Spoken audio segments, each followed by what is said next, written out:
is it going, you fine folks? Happy Friday and welcome to the WAN Show. We've got a great show lined up for you guys this week.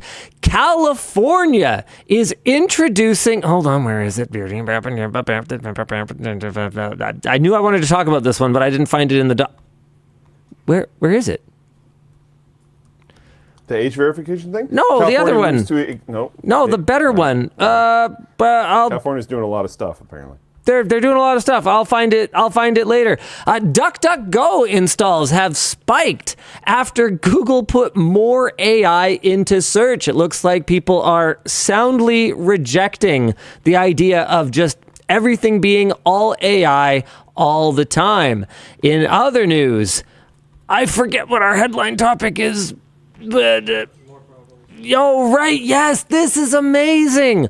Both RAM and SSD have seen unprecedented upward price pressure thanks to AI demand, but both of them are getting at least one small win this week with a bit of downward pricing pressure thanks to SanDisk bringing back SATA SSDs and a Chinese memory vendor, CXMT, entering the mainstream memory market. What else we got this week, Mr. Luke? There's a major breakthrough in controller calibration for Xbox hardware. That's exciting. And YouTube is introducing auto detection of AI-generated videos. You've probably seen the AI-generated flag before, but that was like an opt-in by the creator. And now there is auto detection, which I think is great. Oh. Okay, where's that thing I was reading?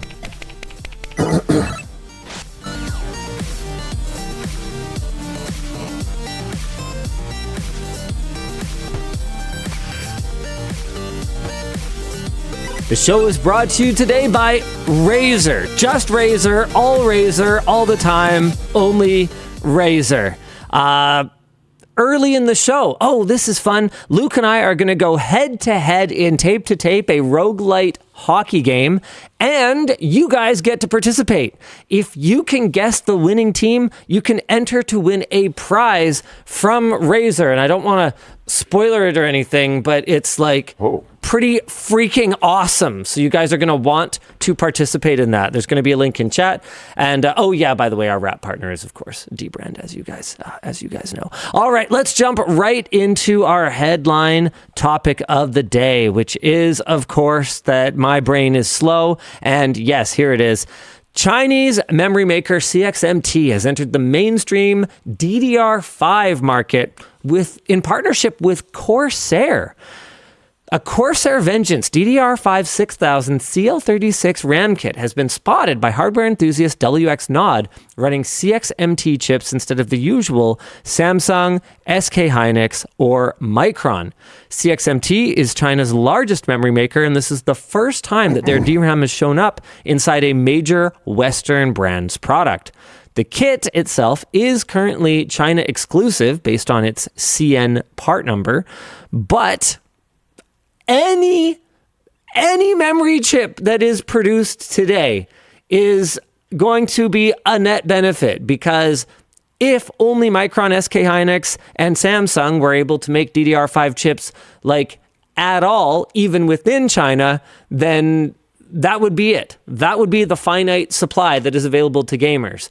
But if some of that demand in China can be soaked up by CXMT, look, is it a small win?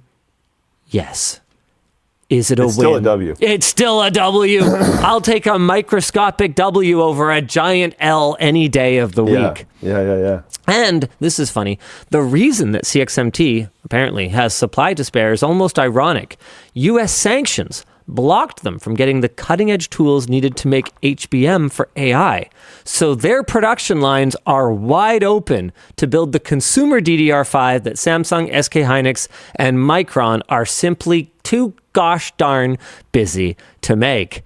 Our discussion question here is, when the memory shortage gets bad enough that Corsair turns to a Chinese chip maker that the US government is trying to restrict, Who's actually winning the chip war? Oh, lordy. That went straight into politics really fast. But there. Oh, look at that. Our discussion question is gone. Luke, can you think of it? Okay, no, in all seriousness. I mean, no, I don't see this as a win for China in the chip war. I mean, it's very clear that from a strategic standpoint, HBM is a lot more important to governments right now than some consumer gaming DDR5 memory. But I still think this is actually a W for them. I think so. But given the kind of revenue that this is going to be funneling to CXMT exactly. that they otherwise would not have access to, or otherwise might be much less. I mean, making DDR5 is way more profitable today than it was 6 months ago. It's only going to accelerate China's long-term ambitions. So in the short term, no, I don't see this as a win. But in the long term, having a company like Corsair buying memory from CXMT is might as well be money these days. Yeah, I mean, yeah, dude. I was my system wouldn't post last night, and I needed to scan a document, and setting up my scanner is kind of a pain in the butt. It's like a whole software suite, and I was just like, okay, what's less work? Setting up the scanner on another computer or fixing my computer so that I already have the scanner set up? And I settled on fixing my computer since I kind of wanted it fixed anyway. And I realized that I was having an issue with like my Expo memory profile. It was booting fine at JDEC, and then whatever. The point is, I booted up my system having fixed the Expo profile, and I saw that 64 gigs of RAM in it, and I went, do I really need 64 gigs of RAM? You know, is this worth more on Facebook Marketplace than it has value to me? Could I just get by with 32? Probably. Probably. It's crazy what an investment in a DDR5 kit. My RAM's not even that great. It's like a fine kit from the Ryzen 7000 era. Like, it's not even anything special. Right, but yeah. It's worth like $500 now, and I probably paid like $200 to $250. It's crazy. I was doing one of my like late night walks around Whale LAN, checking out all the different systems and stuff. Nice. And the talks I would have with people were like, you know, normally people want to flex their like GPUs or whatever, and that is still a huge deal, and people were definitely doing that. But I'd show up to people's computers, and the first specs they'd rattle off was their NVMe drives and their RAM. Like every time, someone would be like, I've got 4 terabytes of NVMe, and it's like, whoa, now listen, that's crazy. I'm not saying it actually is. I'm not saying you're poor. I'm just saying that I'm wearing your whole house on my DIMM slot. DIMM slot, yeah. Yeah, it's that was pretty nuts. It just hearing, like, you know, I don't remember the last time, literally ever, that I've done like a walk at some LAN, and people have rattled off their storage when they didn't, like, I don't know, bring like a server for the LAN or something. Oh, you know, it's been a long, you're right. I think the last time storage was hot was like almost like, okay, early days of SSDs. There was an era of like, yeah, I'm rocking an SSD. Okay. And then before that, if you had like a 10K drive, like if you had a WD Raptor or something like that, that was like, yeah, that's pretty cool. True. Running dual Raptor X's and RAID 0. Were those the ones that had the like, I don't even know there what was to call a window, like serrated metal on the side? Yeah, they had heat sinks. Yeah. Yeah, some of the Raptors but it, like, did. I doubt it was all that effective of a heatsink. Oh, no. I think it mostly just like looked cool. It worked. So those 10K RPM drives, they were more designed for server use. And so there were a couple different eras of Raptor. There were 3.5-inch Raptors that had the bigger disc, but I don't remember if they were short stroked or not, or maybe they just spun at the faster speed. And then I think it was the later generation Raptors that actually used 2.5-inch 10K discs, and then they were just like thermal interfaced to a 3.5-inch sled that was a big heatsink. If you want to look it up, because I can't share my screen, WD Velociraptor. It's a WD 1000 DHTZ. They look wild, to be honest. Yeah, here you go, guys. Yeah, nice. Yeah. This is the one I'm talking about. Yeah. Oh, okay. Oh, man, is that the only picture they've got? Oh, no, okay, here we go. I found an Amazon listing. Here we go. I got it. There's got to be some more pictures in here. Come on, Tom's Hardware, don't let me down. Are you serious right now? Maybe I went to the wrong... There it is. Yeah, that's the one. Yeah. That's freaking cool. Just a huge heatsink tray. Yeah. The honestly, the heatsink on it looks more legit than my memory was telling me. Big heatsink energy. Yeah. That was a wild drive. That was around the same era that you could buy water blocks for your hard drives and stuff too. Mm-hmm. I miss the days of just like water cooling all the things making any sense. Yeah. All right. Yeah, so like it's been a minute. Generally people don't lead with their like storage specs, but more than one person did while I was there. Dude, I'm blown away by how many people lead with their operating system these days. The new Flex. There was a bunch of Linux users at Whale LAN. Uh-huh. There was a bunch. And look, I know that Whale LAN is like a sample size of only a couple hundred, and I know that there's an numerous selection biases in terms of geography and like the cost of the ticket, sort of self-selecting people who can afford to like travel and bring their computer to places. Like there's all kinds of selection biases here. However, those same selection biases have existed for every Whale LAN, and there is undeniably a like colossally rising trend in people that are running Linux in some form or another. Like the first Whale LAN at LTX, I would say the biggest Linux trend was people who were dailying Steam Decks and just like using them with docks as their everyday gaming machine. Not for their full computers. They were secondary computers for basically everyone we talked to, with I think maybe one or two exceptions. Whereas now, you still see that. Actually, if anything, you see more of that. But man, people are tripping over themselves to show you their custom like arcade style, Linux machine for playing like retro games, or to show you some game that they got running that's like a real big challenge. And by the way, they're running Arch. Like, it's pretty cool how... I also... No, go ahead. I thought you were done. I was also surprised at the lack of issues that a lot of them were having. I know there was a guy in my row who was running Bazite, and he had Forza Horizon 6 running. He did have an AMD card, which solved that problem. Yep. But we would play whatever random games, and he was able to jump in and keep up, which was cool. And I didn't hear a lot of issues. I did hear from a few people, because I had some conversations with people about their setups. I did hear that most of them had a Windows dual boot still, but the general conversation was around that they really don't use it much. Like they haven't launched into it in quite a while, but it's like a security layer still, because there are still some rough edges. And it seems like a lot of the gamers want to have that fallback just in case. Having the option makes sense, and I can understand 100% why people would want that. Yeah. What else did you think? Did you feel like you noticed in terms of just like gamer trends at Whale LAN? It was I wasn't able to make it for a ton of this one, unfortunately, but I know you were there like for a lot of it. The vibe seemed really good. Vibe seemed really good. This was one of the stronger Whale LANs, I think. 8v8 was working, which was nice.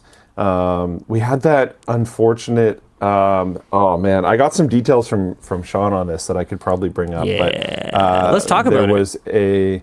Yeah, sure. So let me go find Sean's message real quick. I'll give the background. So we had a couple of internet outages that were related to some security patches that Ubiquiti rolled out for their UniFi networking equipment.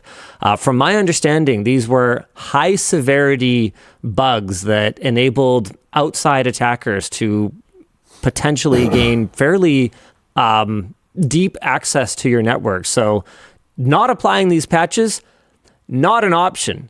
Unfortunately, from the way it's been explained to me, the fix for at least one of these bugs was to disable hardware acceleration for something. Was it like packet switching or routing? Luke, do you have that level of detail yet? I have a really long message from Sean, so I can just like read it out. Cool. Why don't you do that? Why don't you do that now that you've got that queued up? So Sean said, on Tuesday, it was reported to us that UniFi gear at multiple places were vulnerable to a security exploit that had been reported to UniFi, thinking that it was in reference to the March vulnerability disclosure. Somebody was messaged to ensure all their gear was updated, and on Wednesday, they responded that the gear is up to date, and sure enough, their site was no longer vulnerable. But in testing, we found that the Smash site also had that issue, and they had to migrate to something for the March vulnerability. A ticket was opened with UniFi support to find out what was going on. On Thursday, UniFi support said updating to the newly released 5.1.12 console resolved the security issue.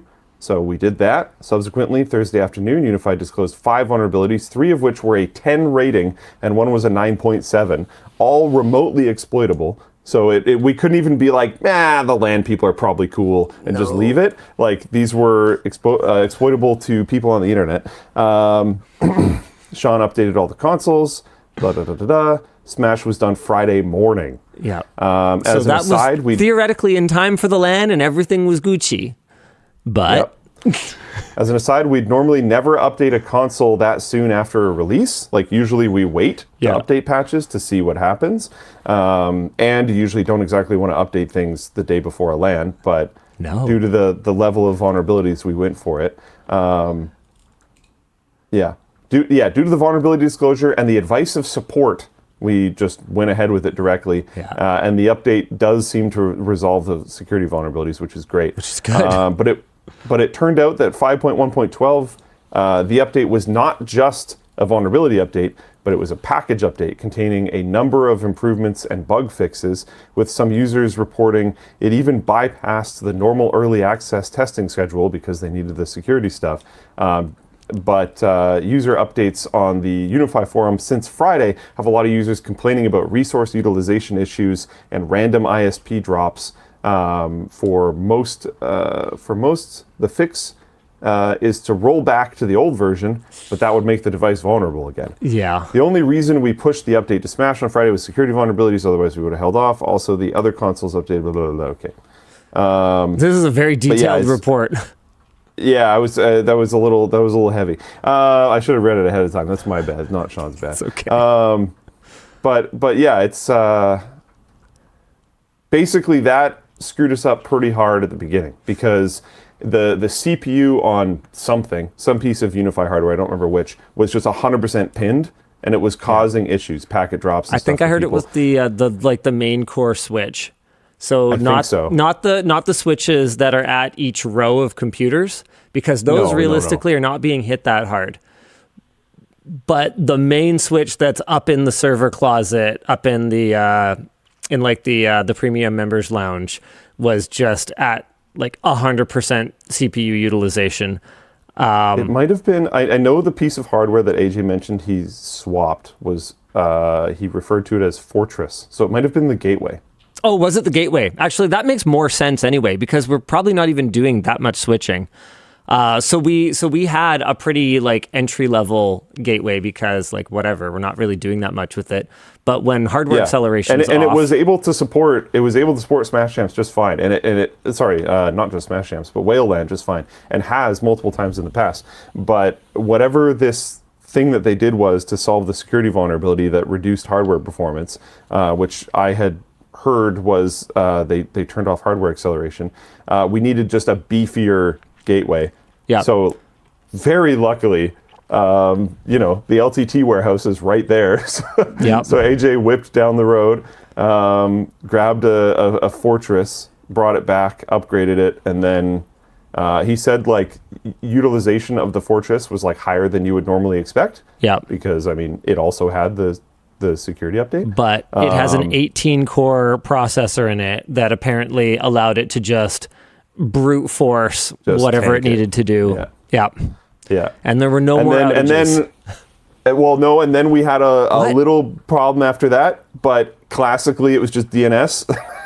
It's always DNS. And we fixed that, and then it was rock solid for the rest of the event.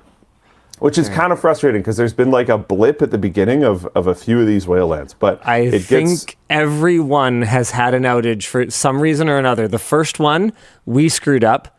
The second one, dude, I think you and I have both personally been on TELUS Internet for a combined like 10 years now, right? Probably something like that. The office has some TELUS networking, Smash is on TELUS. I think their uptime across my anecdotal evidence deployments has got to be to like 4 or 5 nines. Like my internet is hard minimum of 3 nines. Always up. Probably more than that. And then it just happened during the second Whale LAN. We actually had an ISP disconnection, which was freaking wild. And then the third one, we had this stupid vulnerability. I swear, we're like snake bitten now. We're not going to be able to host a Whale LAN without there being at least one small internet connectivity issue. I was joking with AJ, but like, what is even going to happen next? I can't imagine what the next thing is even going to be. A network cable's going to light on fire, Luke. Sure. Yeah. It'll be something. It'll have to be something because now it's a tradition at this point. Yeah, we fixed the AV8. I guess you know that because we were playing Left 4 Dead. Dude, the AV8 was freaking bulletproof. Like, we played a whole round of Left 4 Dead through that thing. I just sat down. I think there's a couple things. I'd love for us to create a script that runs on boot that changes the display refresh rate to 480 because every time they reboot, it goes back to 60 hertz. And then I think we could probably get TeamSpeak tuned so that every time someone sits down, they don't have to play around with the push to talk settings. But man, those mod mics are so much better than the microphones we were using before. Mod mic sent over Antline, sent over a whole bunch of their USB mod mics. Dude, the quality was totally fine. Those 480 hertz monitors are great. The mod mic situation was actually almost unfortunate because people thought the mod mics weren't necessarily very good. And then I got everyone to fix their TeamSpeak. And then they were like, oh, okay, sweet. Because TeamSpeak was set to just like basically essentially open mic all the time. So the mod mics were picking up Whale LAN. But it's misuse of hardware at that point. It wasn't the mod mic's fault. Yeah. So we set a volume gate. And there might be a better way to set it up, but at the very least, setting your volume gate to like plus 10 at a Whale LAN just mostly solved the problem. Yeah, no, it was fine once everybody set that up. Yeah, so we're already planning. We're going to do some form of thing to set the TeamSpeak correctly. And then I'm sure there's a script you can run on boot that fixes the screen refresh rate. But yeah, 8v8 was running pretty well. Things went pretty good. The stage activations seemed stronger than last time at the very least. There was quite a few times where I saw like a big crowd of people in front of the stage because they were doing something, which was cool. I think there was a few people not really all that interested in participating, and then there was some tournament they had on the stage where there was like pro players of, I think it was Valorant. I'm saying I think it was Valorant because I can't participate. Not that I would have won, but if I did win, it would be just really cringe. But there was a giveaway. I think they got like GPUs and CPUs or something. I don't remember what it was, but it was just like crazy. The hardware giveaway was nuts. And when the giveaway happened, I kept like saying to people in my row, like, you should probably go. Like the giveaway is crazy because I heard them announce at the beginning, but nobody really clued in until somebody won and got it and like walked away with the stuff. And then the whole audience was like, wait, what? I probably should have done that. It's like, yeah, you should probably participate in things. Yeah. That's why we're here, right? Yeah, it was good. When's the next one? The goal is every 3 months, and the idea. No, I think the schedule's already up. Is it? I think so. Upcoming lands. Yeah. So go to info. Top. Upcoming lands. Here we go. That's probably too hard to find. Well, whoops. Okay, these dates are tentative and may change though. So sometime in late August, sometime in late November. But yeah, the goal is 4 times a year.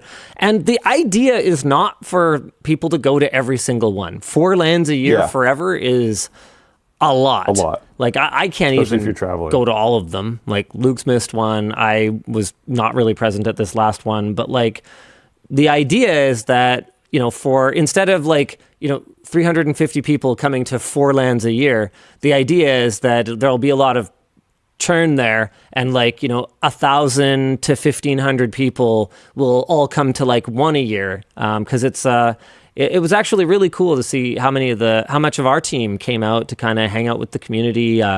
Kyle showed up with a mock-up or like a physical sample of the battery bank that he was just, doing Kyle things and just showing to people. I mean, the guy loves to talk about engineering, anything to do with electrical or mechanical engineering. And obviously there's a lot of overlap in those interests with our audience. So he was having some pretty good conversations. That was pretty cool. Also, this is a random one, but I just thought of it because they were sitting right behind us and they were playing games with us sometimes. But I think it's kind of fun that at least one of the sponsors of Whale LAN just sits in the LAN and games. Oh, Threatlocker? Threatlocker? Yeah. Yeah, their guys just come up and they chill, they hang out. They play games. Well, it's sweet. I think that kind of thing is really important, though, because I think it's easy to look at a brand like Threatlocker and go, oh, yeah, they're Threatlocker. They make boring enterprise security software in suits or whatever, and forget that a company like that is probably made up of a bunch of really geeky community member-y type people who just happen to work for Threatlocker. My experiences with the Threatlocker folks have actually been really amazing across the board so far. So if you guys are ever at a Whale LAN, which from my understanding, they're just the title sponsor forever at this point. They seem to be at all of them. And they bring shirts, and they're nice shirts, actually. So if you want a cool event shirt. This man, Luke, this is both an order soldier and a respectful request. Never change. Never change, Luke. Hey, you can get free stuff, man. I'm just saying. Hey, $5 is $5. You know what I'm saying? Yeah. All right. Why don't we jump into our next topic? Ooh, DuckDuckGo installs are spiking after Google put more AI in search. Nice. DuckDuckGo says that U.S. app installs jumped an average of 18% week over week in the 6 days after Google's I/O conference. The surge came right after Google announced a whole mass of new AI search features at Google I/O. Visits to DuckDuckGo's AI-free landing page, noai.duckduckgo.com, also climbed about 23% on average.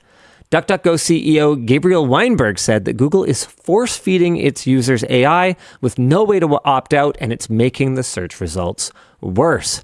DuckDuckGo still only has around 2% of the US search market, and it does offer its own AI features, but Weinberg said the company wants to put users in charge and let them decide how much or how little AI they want.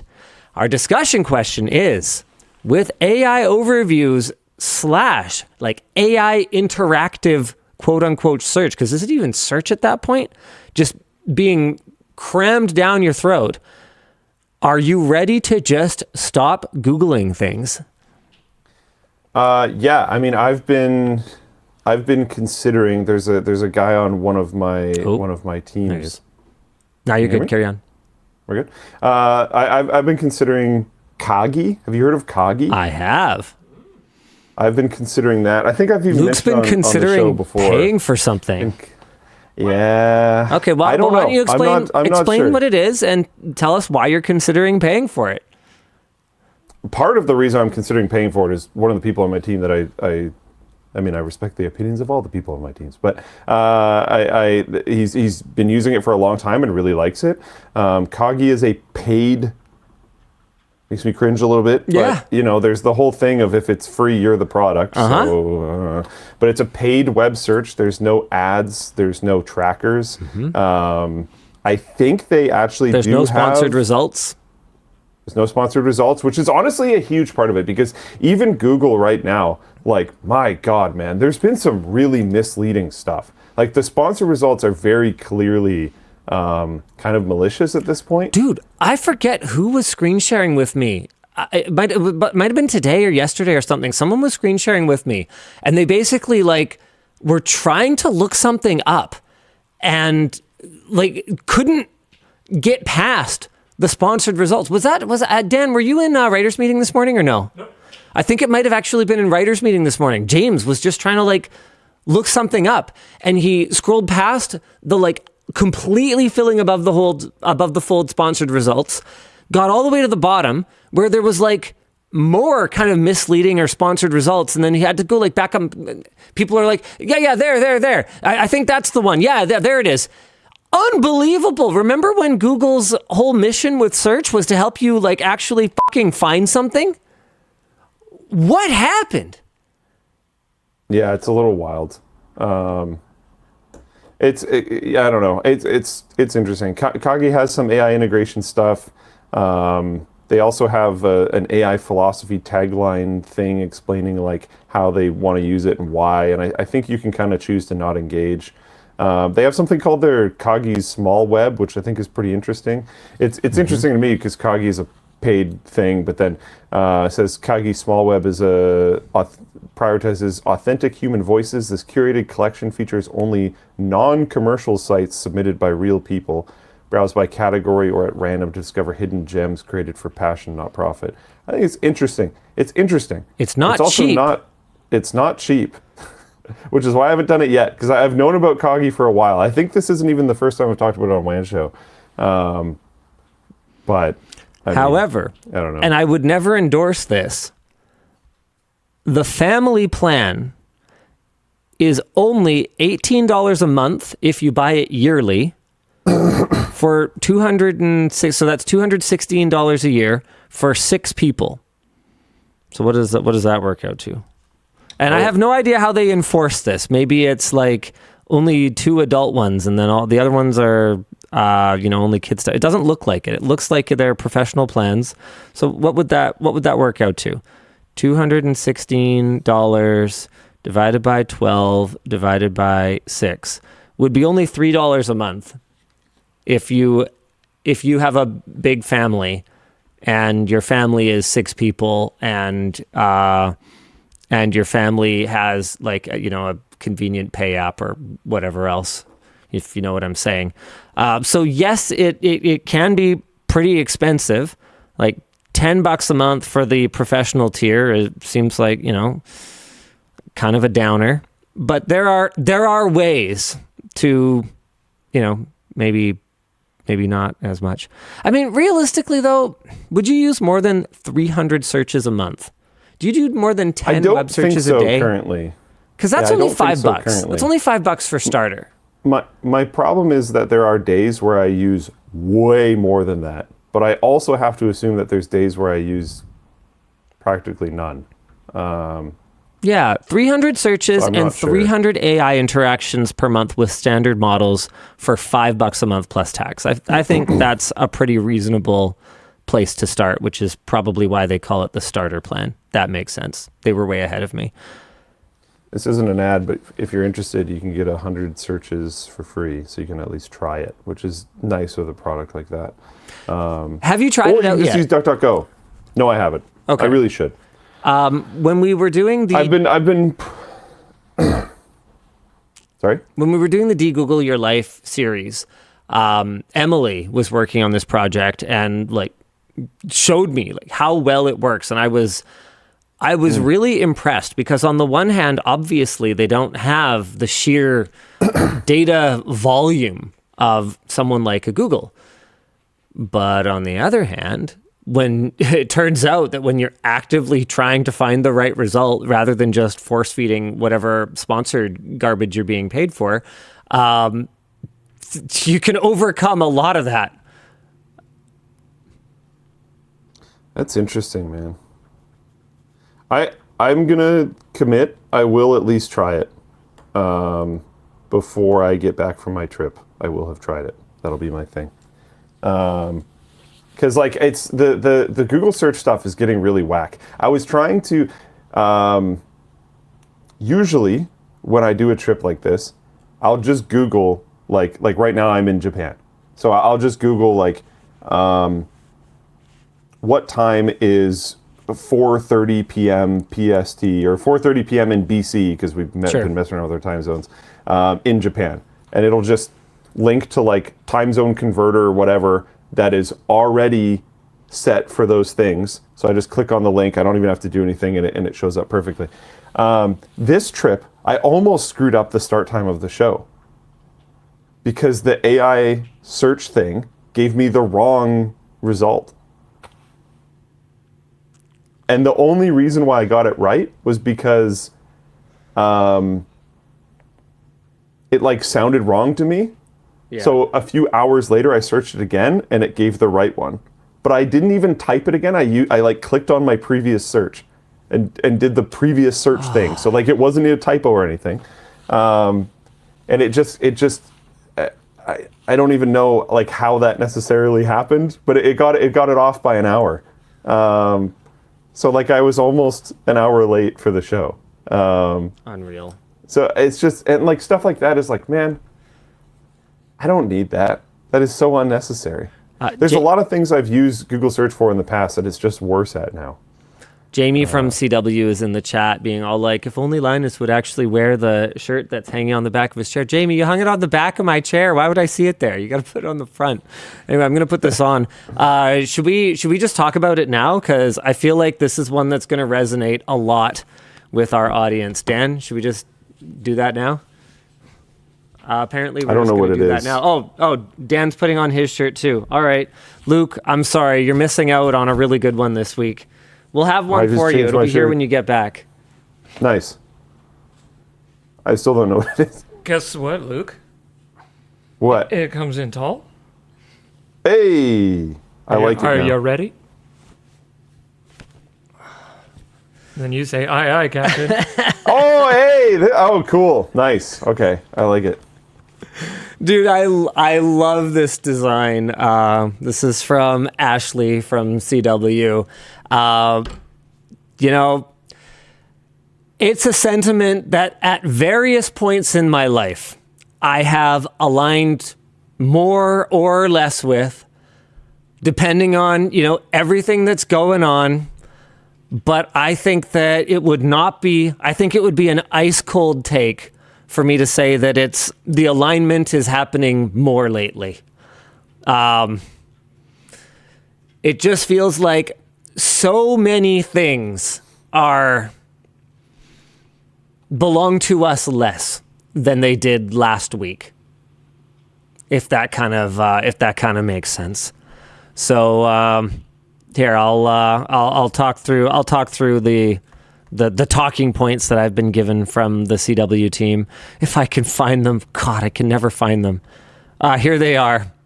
The If Buying Isn't Owning t-shirt is our response to everyone who's had their ownership of a game revoked, or a movie that vanished from their library, or found that their car's heated seats were locked behind a paywall. You bought this, you own it. It's printed on our classic polyblend tee, soft, breathable, everyday fit, and of course, it's a high-quality print that won't crack and peel after a few washes. Honestly, given how much I've ranted about digital ownership on the show, I'm a little surprised it took us this long to make this shirt. Is that a fire alarm? That would be a hilarious way for the WAN show to be interrupted. We never really thought of that, did we, Dan? We've accounted for power outages. We've accounted for all manner of technical glitches, but... I would like to postpone the emergency.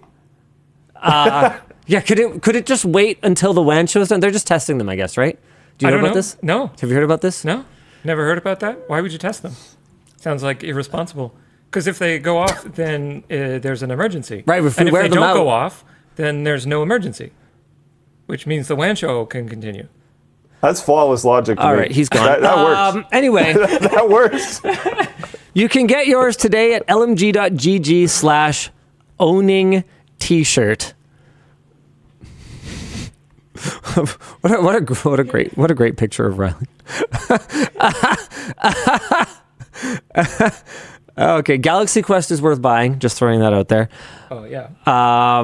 Okay, what else we got here? All right. Anywho, check it out, LTTStore.com. And hey, if you're going to pick one up today, then maybe you could use it to send a checkout message. For those who are unfamiliar, checkout messages or comms are the best way to interact with the WAN show. We don't do Twitch bits or super chats or anything where you just throw your money at the screen in hopes of that Senpai will notice you.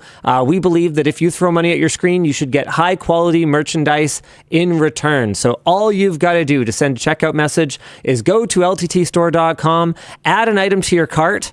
Note this is available in both regular and tall sizes.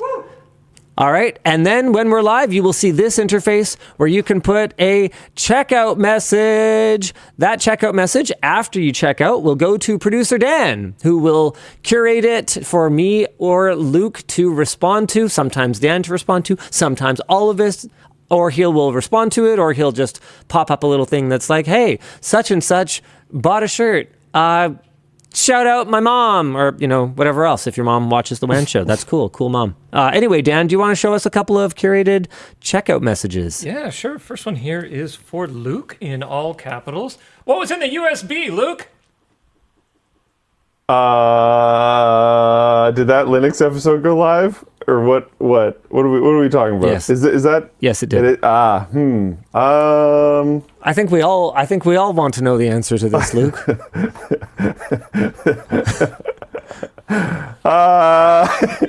Man, this is a long pause. I think a pause like 70% of this length would have been something to do with illicit substances. This long, it's got to involve nudes. Nope. No pictures. No pictures. It wasn't about the data. Really, video. It wasn't about the. That's a no video. No video. No video. No video. No video. No audio. No did pictures. Dennis have no to video. edit these ones? No. It was more about what it did than what it. Was it a project? Yeah. Homework. I see. It was an old one. I see. It was a very old project. A very old project. Right. Yeah. I don't know why that drive was in that drawer. Yeah. But it is now elsewhere in the house. All we can tell you for sure is that at some point Luke bought that drive and now he has it and you shouldn't have it. Yeah.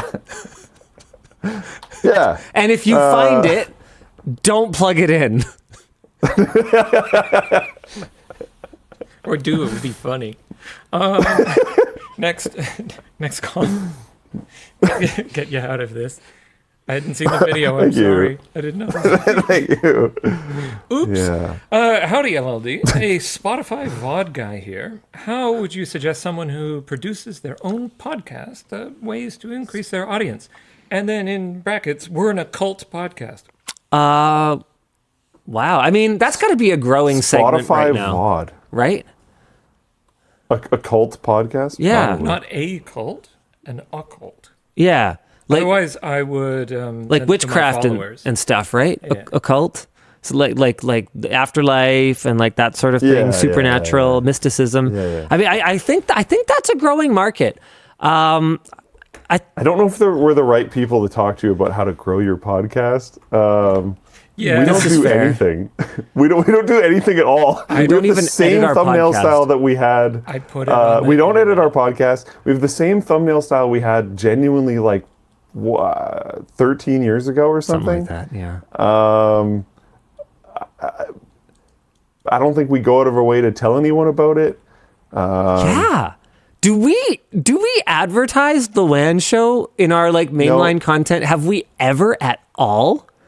No, and we're like the number 4 tech news podcast globally or in the US or something like that. It's like kind of silly. Huh. And that's on Spotify? Or like... Yeah, podcasts are weird. We go through Spotify. We use a distribution thing like, I think it's called Megaphone, which is a Spotify product.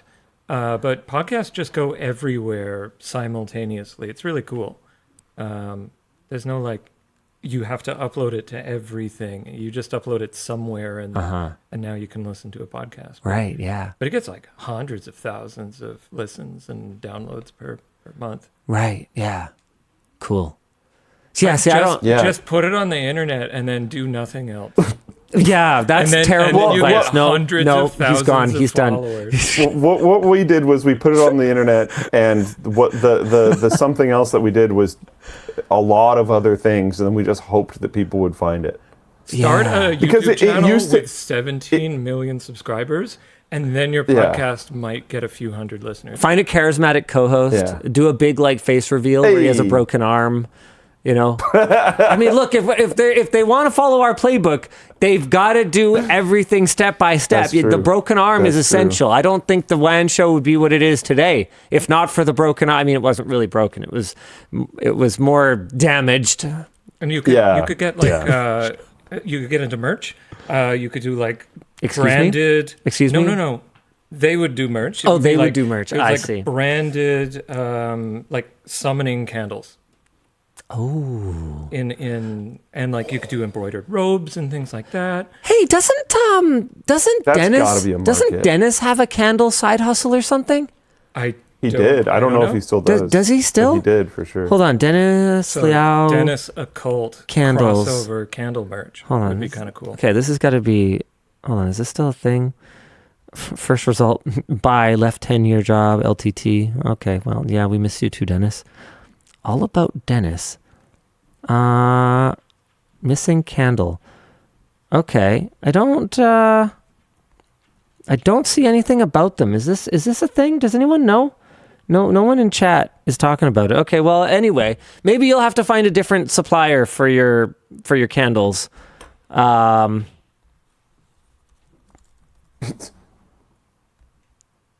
There's no way that's what he called it.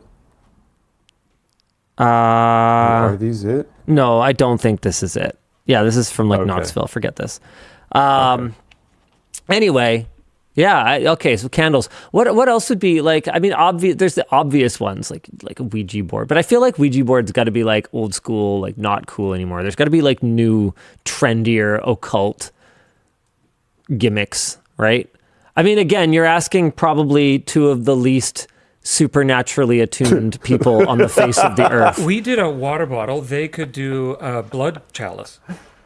A blood chalice. Oh, you could do you know those like dual layer water bottles where there's like something Yeah. in between the layers. Yeah. You could have like a red liquid in there, That'd be kind of fun. so it's all spooky. Like if it was a double wall, it keeps your blood at body temperature. I feel like that's a very like Disney store version of like, yeah, to go along with like Maleficent or something version of, Yeah. Because like I feel like could- actual occult The things. Disney blood chalice. You could Got put Elsa on it. you could the put cherry spirits bombs. of your ancestors, let them go, let them go. You got a date for that. Yeah, the Halloween Frozen, yeah. You could put cherry bombs at the bottom of your candles, Nice.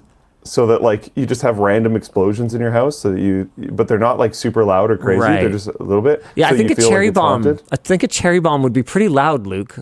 Have you ever lit a cherry bomb? Isn't that like a 16th of a I mean- stick of dynamite or Yeah, something? cherry bombs are pretty serious. Oh, okay. I mean, it's been. I was like a child. Why do you I don't hate remember. occult people so much? Yeah, you could put M80s in your pillowcase. Okay, the like little. What are the little like? It's like a little white bag, Firecracker? and you throw it at the ground. Party and it just snaps? pops. I don't know. Sure, I think that's that. what they're called. Sure, like little things, just so there's like random noises in your house, so you feel like it's haunted.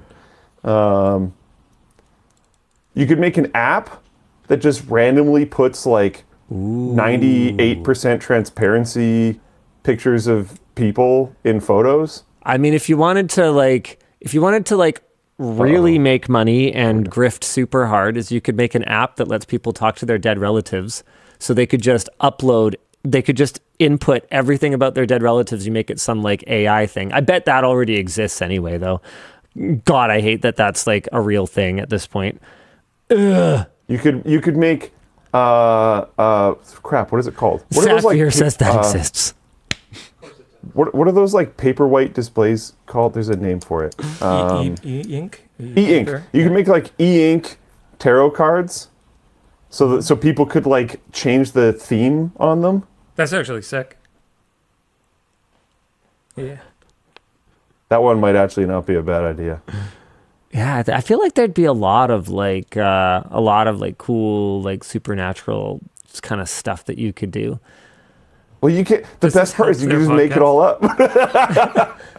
Luke, you got to remember that you're being very disrespectful of people's beliefs right now. My bad, man.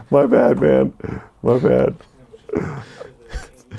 I mean, the thing is, like, if as long as you believe it, then it's like it's genuine, right? In that sort of space, right? So, you could just kind of, I guess you can kind of decide what you believe, and then I think the e-ink tarot cards could actually be pretty sweet. I feel like something with real bone would be cool. Like, I'm sure there's lots of like cow bones, you know, like from the beef industry. I bet there's lots of bones. I bet you could do like bone, you know, chessboard or something. That'd be kind of cool. It'd be very like occult. The bone board. Feeling. Yeah, the bone board. Dude, if you could get the bones of like opposing animals. Yeah, you could do like because like animals that fight in the wild. The bones of your enemy as a chessboard. Obviously, that would actually be nuts. You watch WAN Show, so you're probably into like kind of hobbyist type stuff. So you could do like bone crafted like models and stuff. You could do like trains. You know, you could do a bone train. Or like Lego kits, but made of animal. Interesting. So is that what you're saying? So do you make an animal, or do you make something else, but it's made of pieces of animal? No, you would get like a collection of bones, and it would be like a spaceship or a Millennium Falcon, but made of animal parts. Interesting. Fascinating. Flesh not included. Man. That'd be kind of neat. Gundam made of bones, says Conrad. Yeah, hell yeah. Mm-hmm. That'd be sick. Dude, Gundam Primal? That would be sweet. All right, so Gundam to get more listeners for your podcast, start a toy company made of animals. Yeah, there you go. I do love that Dan created like Lego taxidermy. And the best part, the best part of all of their things being made out of animals is that they'll only become more dedicated listeners, because if they weren't haunted already, they will be soon. There's 10,000 rats in my dreams because I bought all the kids. Are they hyper intelligent, or are they just normal rats? They'd be just screaming. Okay, it's just like my normal dreams. I don't know. I'm just talking about this. They live in my walls. Talking of living in my walls, are you guys ready to play some tape? We are. Oh. This is actually very exciting, and you guys should be as excited about it, if not more so, than I am. Am I supposed to do the Razer read now, or? I don't know if it's before or after. I think we're basically just going to play some games, and then maybe we'll do the sponsors later. Okay, cool. Well, basically, I'm going to throw the link in the chat. Okay, Dan's putting a Jotform link in the chat. If you want to just go there yourself, it's lmg.gg/tape2tape. We are going to be playing head-to-head some roguelite hockey game, and you guys can bet on the result of the match for a chance to win. No spoilers. I'm not going to tell you what it is. I don't think you get a laptop on the dock. Let's see here. But it's a really good prize from Razer. Wait. Cooling pad, the Joro gaming keyboard, or Thunderbolt 5 dock Chroma. Wait, it's not a laptop? It's not a laptop. So not what Linus was alluding to. Oh, I thought you said it was a laptop, Dan. It's laptop accessories, it seems like. Oh, so we don't actually... You can't win the propane. You just win the propane accessories. Well... And Razer's never sponsoring us again. Way to go, Dan. And me, I guess I also contributed. You know, when we assume it makes an ass of you and me. Luke, you are as red as your shirt.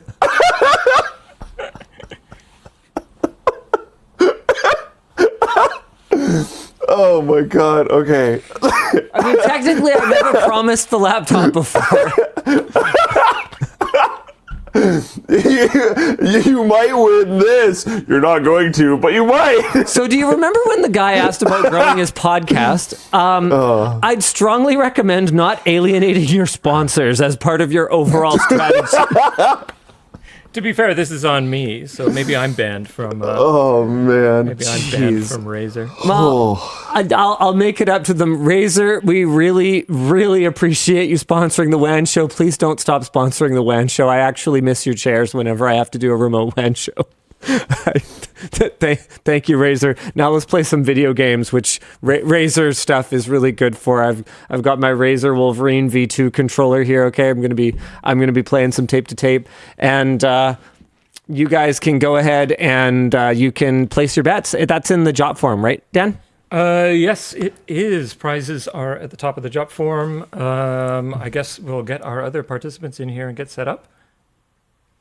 Oh, other participants. We're doing doubles. Okay, so who do I have to carry? Oh, hey, what's up? All right, so wait, if people haven't, well, come on down. Are you on Linus's team? Oh shit! Oh, am I on Linus? Who's on Linus's team? I'll take Sammy. No, I'm on your team. Because I've got the Okay. I kind of And you're in Luke's. I spot. assumed because Luke's got the latency disadvantage, so yeah, I'm across the world. yeah. Oh man, see, I was sitting here thinking, man, anyone who doesn't bet on me is going to be crazy because Luke of having this like latency disadvantage. But then I end up with this guy who, for whatever reason, I look like a hobbit next to right now. This is quite the wide-angle lens we've got here. You know what? I'm leaning into it. I'm going even closer to the center of the frame here. No, Sammy, you Sammy, gotta I stay like at the helmet, edge and you dude. gotta- yeah. Hell yeah, man. Can't see. Yeah, you're going to need to take that off because I don't want to lose this thing. I'm immersed. You know, I was pretty worried about the whole latency issue that I got controls going thing. on, but I'm feeling pretty good about my chances right now. Yeah, The teams look pretty good, I think. Okay. I'm happy about this. All right, we should both just play as the same team. Why don't we just both play as the Calaveras? Okay. Okay. Right now, I've got no audio too, so I can't hear Luke. What controller number are you, Linus? I'm 4. Okay, I'm 5. All right. I mean, you don't have audio. Okay. Wait, what are you? Is Sammy supposed to be mic'd? His mic is like completely in front of his face. It's okay. No, Dan's got it. Can I have your water too? Yeah, what? I mean, if you need some of it, I guess. We're teammates. Sammy, you're not on the right team. Who are you? You're on the right. I'm number 4. Oh. Okay, so hold on. I need to do a pre-briefing with my teammate here. Okay, so our jerseys No. Our jerseys are red. Do you remember how to play this game? I've never played. Shut up. No, that's not even true. Haven't you? I thought you have. Are you even serious Let's go. right now? I have Let's go. on this game right now. Oh man. Okay. This is all you need to know. This button right here is pass. Yeah. The direction that you push is the direction your pass will go. Pass it to me. Okay, this is body check. B for body check. So you go up next to them and you try to whack them. Okay? E for whack.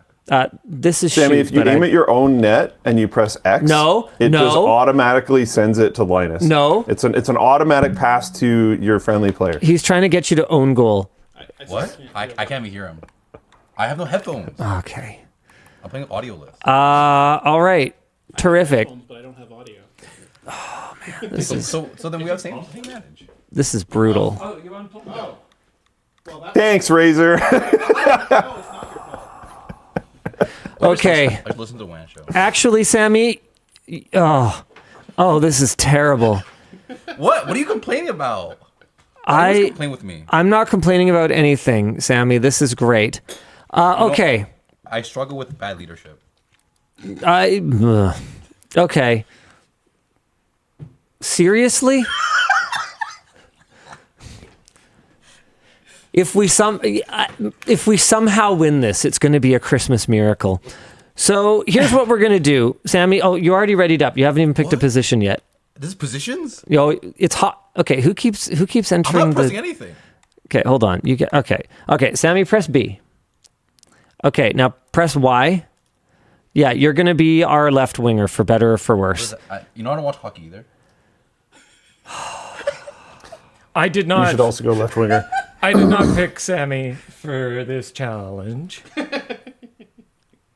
Okay, Dan. All right. Just to Okay. just all to right. clarify. Let's just get this over with. Ready up, everybody. What if I clutch up? Yeah. You better lock in. Okay. Let's do. Oh, I don't have control. Let's do. Oh, what just happened? No, we gotta. I didn't do that. I I didn't do that. Oh, we're playing. No, we're not. This is not the right format for this. Okay. What version of the game is this? This is a pretty new build. Okay. Okay. Who has control? Play now. Oh, I have control. I have control. Oh no. Quick match. Okay. All right. This is all fine. Okay. Oh, it remembers. Everybody ready up? Okay. Sammy, wait. Yes. What? Hold on. Okay. Press A. Okay. 4 periods. Go down. Period duration 2. Skater count 3v3. Difficulty very hard. Power-ups on, injuries off. Yep, that all sounds good. Okay, here we go.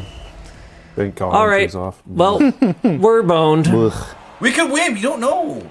Don't be negative. Who am I? I don't know if I'll ever be able to win a face-off with this latency. Who am I? Oh, well. There I am. This Okay. way? Okay, now pass it to me. Okay, all right. We're off to a good start. Okay. I think- So the red sweaters are me and Sammy. All right. Oh, dude, we got this. Dude, I think the game's running at like 30 FPS. Mine's running at maybe 2. I didn't see anything there. I'm fine. This is potentially unplayable. Why? What happened? Nothing. Oh my changed. goodness, Daniel. I don't know what's don't going know. on. I literally can't see it all. Dan, what's going on? I think our networking might not be usable. Oh, Oh, there am I. Pass up. There we go. Now go to the other side and be ready to shoot. Yeah, or not. Yeah, whatever. Oh, extra shoot. Sorry, extra shoot. Sorry. I think we might have to do this next week, Dan. I think with Luke remote, it's not going to work. I'm genuinely getting like no frames per second, I think.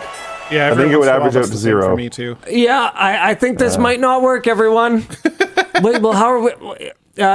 Hold on. Where's the Steam remote play interface? Do you want to bring that up? You were looking at the latency. Is this the host? Yes. Okay. Fast. Quality fast. Razer might be able to solve some problems with your setup if you're in need Is of there various any products that reason they for offer, us but not they to be? can't Hold on. fix the internet. Is there any reason for us not to be plugged in on this for streaming? That might be good. Do we have an Ethernet cable? Thomas was fine. Because I would personally probably never try to host 4 players remoting into a machine on a wireless Wi-Fi? connection. Our access point on this side of the office is actually like kind of old, and it seems like it's been flaky sometimes. Isn't it upstairs too? It's far away too, which might be okay for the clients, but probably is not a good thing for the Ugh. host. Why is there? So I keep. He's finding the buttons on the back now. Nice. Solid. All right. Should oh man, now okay. Well, can I even Man, we had a great breakaway and everything, and then my side just Yeah. like literally stopped working, and I was like, "Well, okay, I can't do this. Sorry." Okay. Dan didn't was come back good. with a long Ethernet cable, but he came back with several short ones. If you have enough switches, you can make that work. I They just love get the WAN couplers, show. right? Is Pancras's mic even on? You might have to sit a little closer to it. I don't think it's picking you up. I've been hearing them. Oh, you have? Okay, good. Excellent. Dude, we were styling. We were doing all right. And I don't know why, actually. It was working fine for, like, I'm guessing 15 seconds. Yeah, I was going to say 15, 20 seconds. Yeah, and then just nope, completely stopped. Yeah. Splice time. No, the last thing we're going to be doing is splicing together Ethernet cables to try to get this working. Dude, that would probably make a pretty good WAN show. Dan, I totally believe you that it was working, because it even worked perfectly for like the first minute. I blame Luke. You know what? Let's go with that. Not my fault. All right, that's fine. That's Please acceptable hold. at this time. Shout out Razer, by the way, for having Ethernet built into their gaming laptops. That wasn't to be taken for granted for a minute there. Yeah. And it's not even one of those stupid flippy ones. It's an actual plug. What you doing, Dan? He's hacking. Hacking the mainframe. He's the hacker known as 4chan. Okay. All right. Okay. So, that's interesting. Right, we're not getting. Oh my goodness. Yeah, we're not getting a connection on Ethernet. What are we plugged into? All right, we're connected. Let's go. We did it. I think we're going to need the remote play invites again. Oh yeah. Oh yeah, bud. Thanks, Dan. Should we do a quick topic, Luke, while we wait? Sure. Oh, and of course, Dan's needed for that as well, so that he can remove the thing from the thing. All right, let's do a quick topic while we wait.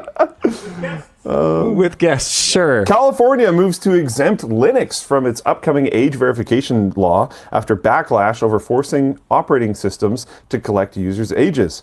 In late 2025, California passed the Digital Age Assurance Act. Yep, ACT is in all capitals, but that is not the acronym. That takes effect on January 1st, 2027. Rather than forcing websites to handle ID checks, the law will try to push age gating down to the OS level. The OG law initially stated that all operating systems must ask for the user's age and birthday when setting up the device initially, and then apps and websites would get that data through an API, as if that would do anything.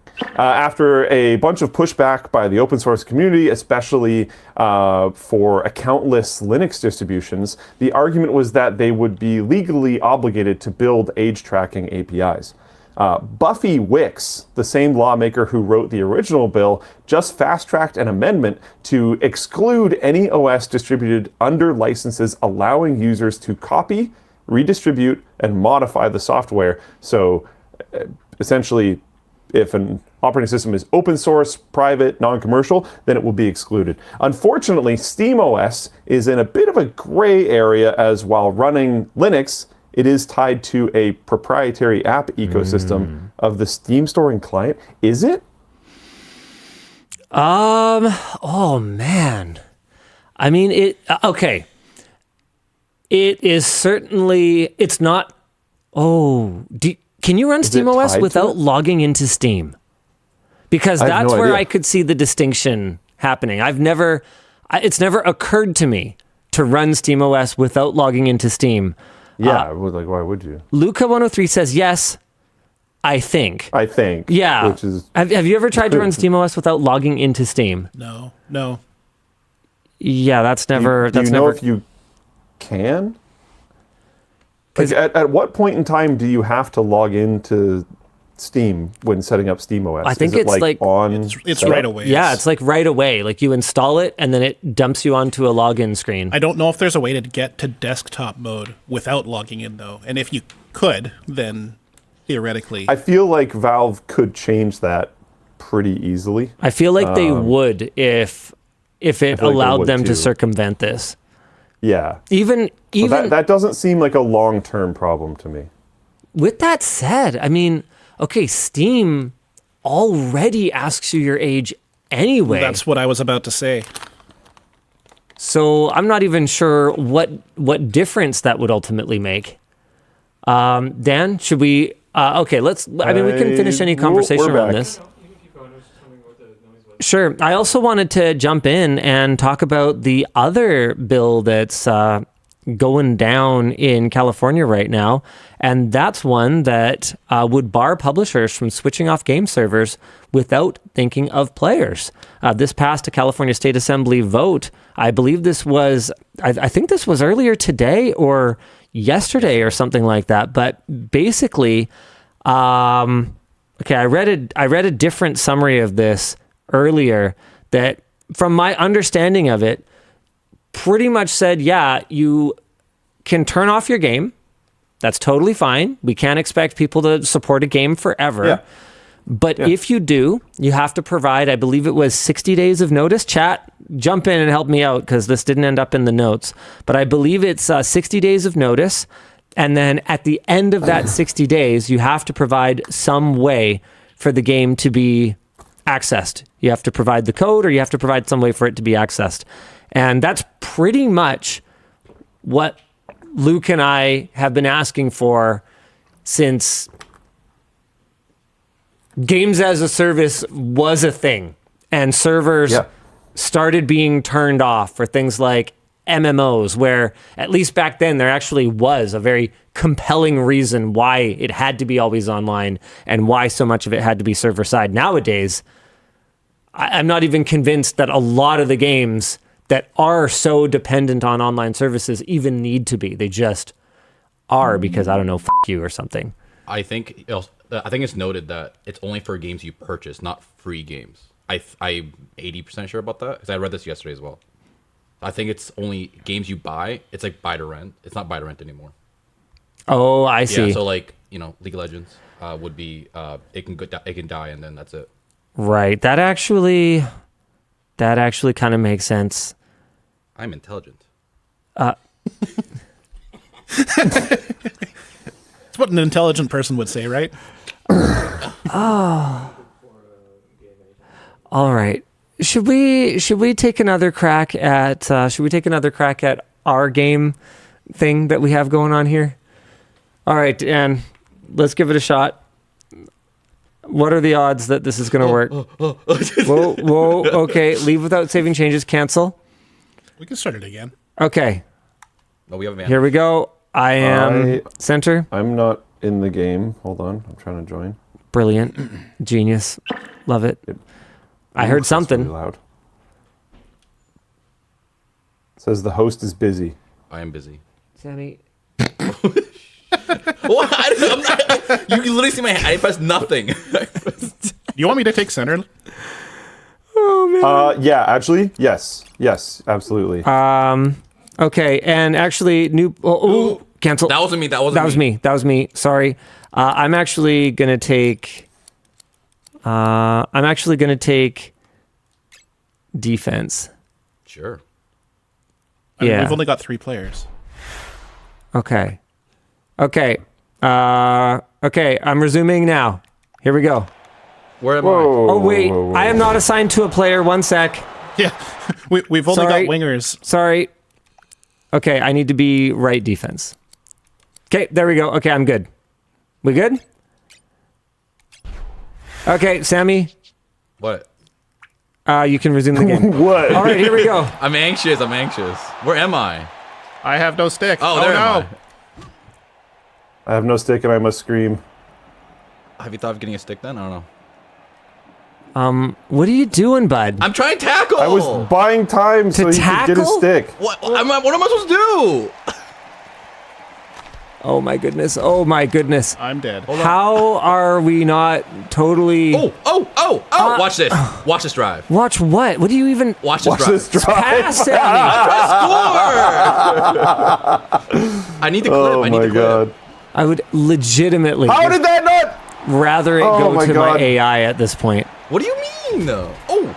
Nice hit. Oh, okay. I don't think anyone's going to score. No, watch this. At all. No, watch this. Don't be so negative. Oh, shit.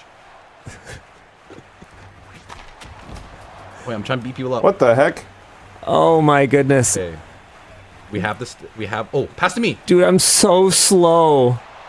Why am I so slow? Oh, I just completely lagged out. No! No, you got it. You Yeah, got it. you guys. I got it? Yeah. I couldn't even see! Let's go! My screen was completely frozen. Boom. We lost an go, AFK. dude. That's crazy. Oh man. All right. Where am I? Who am I? Oh man. Who are you? Who are you indeed? Oh, I got it! Can't see again. Oh. Go, Linus, go! Oh my goodness. I'm lost. Okay, well, I passed this. I don't know. You said pass, so I passed. All right. Oh man. Sammy, we are gonna get destroyed. When are we playing League of Legends? That's the one game I'm good at. Oh, Where am I? Oh, there's Okay, me. so We're going this way? hold on. What is Should happening? I be the big guy? Should I be the big guy? What the Wait, heck? you can't Switch to pause, the that's defense so you can have illegal. stick throw. What is this? That's illegal. You Linus just. switch to the defense. We're on the rush and you just paused the game. What is that? I think we should get a penalty for that. I think there do is I- a penalty for that. It's called delay of game. Also, you guys unsportsmanlike always say conduct. You guys did the same thing. When? We were what are you, already right paused. Right defense. All right. Fine. I see what you're doing. I lost my where am I? Oh. Pass, Sammy. I'm oh lost. my God, I'm Sammy. lost. He paused. I'm lost in the sauce. You're blue. Oh boy. Oh, Oh, I net attacked an old teammate. there we go. Unbelievable. I'm getting Oh, fired. you took me Let's out. go. I'm getting Sorry. fired. I'm getting fired. I'm gonna get fired. Imagine getting fired. Cannot play tape to tape, a video game. Oh man. Cannot perform on camera. How many hours do you have in this game, Pancrats? At least a couple dozen. Oh, I also have a couple dozen Sure you do. of minutes. Where am I?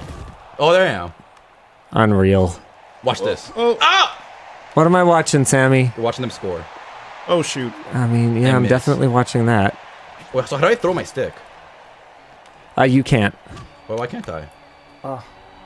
Sammy, get out of the way. You I'm can't trying check to him. tackle. Wait, what You're the just fuck? in the way of me throwing my stick Oh, at I him. can't tackle? You, it's not called tackling. What's it called? I don't play this sport or game. Pass. Oh man. I don't play the sport or the game. There we go. That Computer score. You're losing the house. All We're right. losing the house. Where am I? Okay, our new goal, Sammy, is to score 1 goal. Okay. Oh, kill him. That's our goal. Sammy, What? oh my What? God, do anything. I got it. Watch this. You have no stick. Just pass it to the AI. It'll be better than nothing. I did. I passed it AI. Oh, it's me. Get out of the way. Pass. Oh my God, Sammy. Why can't I score? Why am I not score? Okay. Wait, what's so bad with scoring? I don't know. Oh shoot. That was my bad. That's all good. Wait, why can't I throw my stick or tackle? You can't. You just don't worry about it. I'm curious. Pass up. I'm curious. Doesn't matter right now. You have no I didn't stick! have my stick. Lance, you're throwing. Yeah, I'm the one throwing. Listen, watch this. Definitely me. What if I just pause the game right now? No AI, don't do that. Oh, watch this. No, pass. Oh my God, Sammy. I'm trying to get the free alleged. Pass up. So into I you. did. I passed. You can't just shoot it straight at the goalie. It doesn't do anything. What does it? Well, no. Does it go through? No, it does. It does.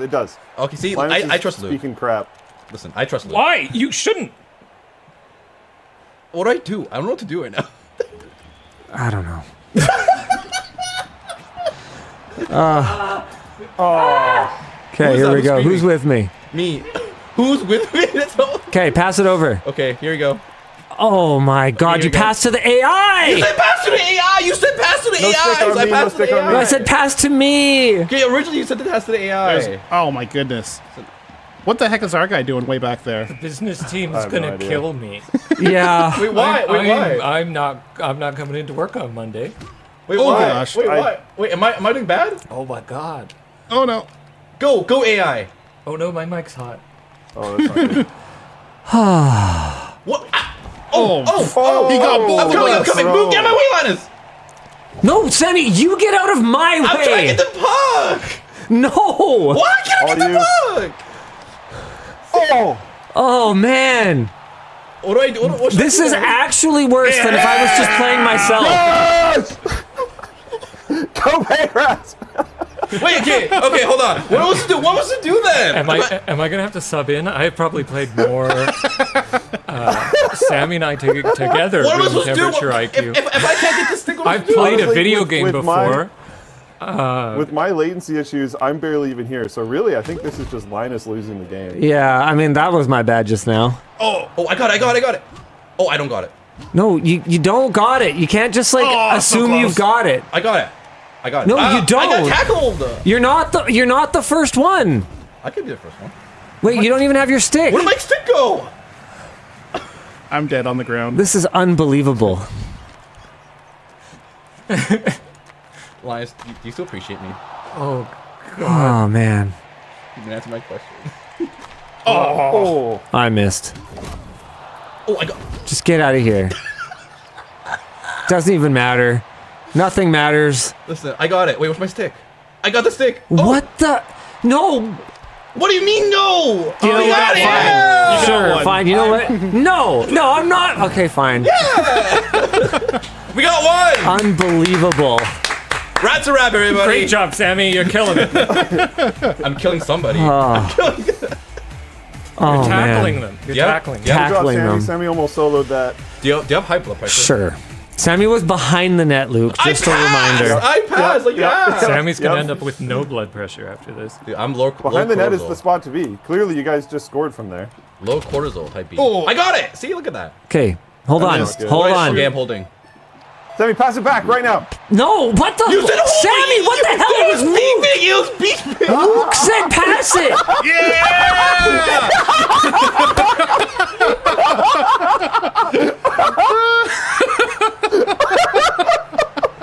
Why would you follow Luke's instructions? Oh my god. He has a trusting voice. I'm so sorry. Please buy a Razer laptop. Sammy, how's that screen look? It looks great. I can see. It's 240 hertz. It's You so can see it's how so bright. good you're losing. I can't see how much shame I'm bringing lines right now. It's like the brightness. You know, the knit. You know. I've never seen him this upset before, honestly.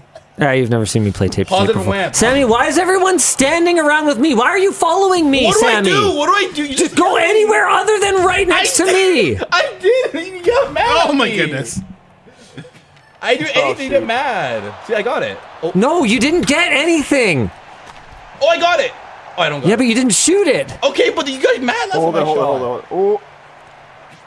I'm not with you.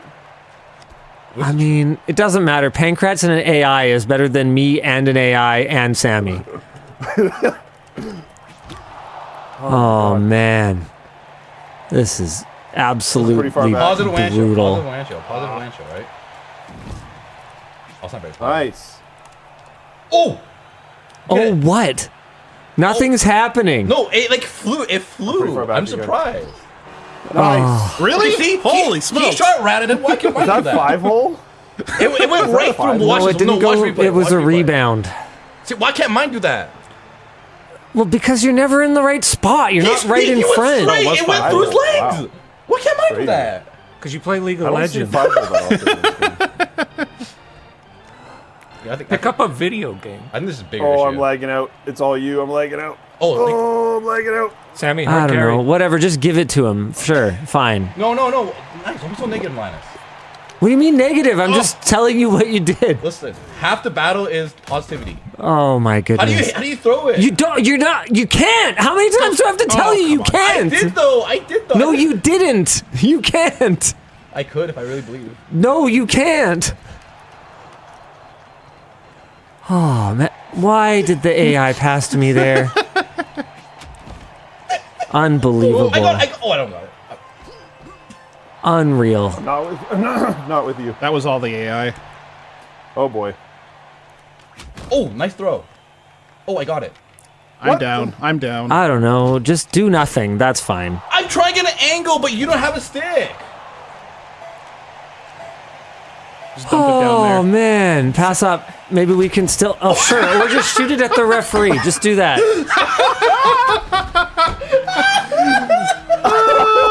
I love that the game ends with Linus's character just laying down on the ice. Sammy, I put next month's rent on this. The hell, dude? Man. Yeah, I bet against us. So Sammy, I was gonna say, did you have money on you or? yeah, 'cause, well, I was told that there was a big prize, so I was like, All right. So anyway, the great thing about Razer gaming hardware is that even if Having to do the ad spot now is so good. even if your partner is terrible, you can still have a sexy laptop. I feel like it's not all my fault. You missed a few shots. If I'm being honest. if you shot a little better, we would have got like 62-6. You know, there is a way for us to experiment with this. We could control for this. I could play against them literally without you and see if I do better. I mean, We could find out if you're an impediment or if you're a help. Well, I don't know how many we have. Yeah. I don't know how much time we have. I guess we'll never know. Yeah, I guess we'll never know. 50-50 Sure. game, Oh my goodness. Thanks, Razer. Yeah. Thank you, Razer. That was truly something. Floatplane chat says do it. Floatplane chat says do it. This is not my show. Oh yes. Oh, all right. Thanks, Sammy. That was fun. I'm being pulled out. Oh man. Are you gonna do another one? If not, Sammy can. I mean, It's up to you. sure. You know what? Sure. Let's see. Oh my goodness. Not my fault. Oh wait, how is this even gonna work? Because his laptop is the host machine and it has the wired connection. Oh yeah, if we just don't select a thing. Yeah, go to. So how did people vote and stuff? How did that work? Nope. Okay. You've lost phone privileges. Okay, there. And you center it in. Yeah, there you go. Perfect. Okay. All right, one moment. All right, here we go. All right. Let's see. Oh, he won't be able to throw a stick anymore. Yeah, he won't be able to do anything. It'll be glorious. You're on LD. Okay, Luke, are you in? No, give me 1 sec. Yeah, and you're on the wrong one. Yeah, you need you right won't D. have a player. I won't have a player. Oh, is it RD? Yeah. Whoops. Yeah. I didn't think I changed it. That's weird. Also, it looks like Sammy's laptop has to be in because he's the host. So I will just do this. What is it attached to? The power. Yeah, I got you. No, we're good. We're good, Dan. Everything is good. Everything is fine. Everything is beautiful. Everything is fine. We're doing fine. Yeah, everything's fine. So it's RD? Okay, here we go. All right, you guys ready? We're fine here. How are you? Yeah, yeah, thanks. That's great. All right. All right, game on. Okay, wait. Why am I not RD then? Hold on. No, I don't have a player.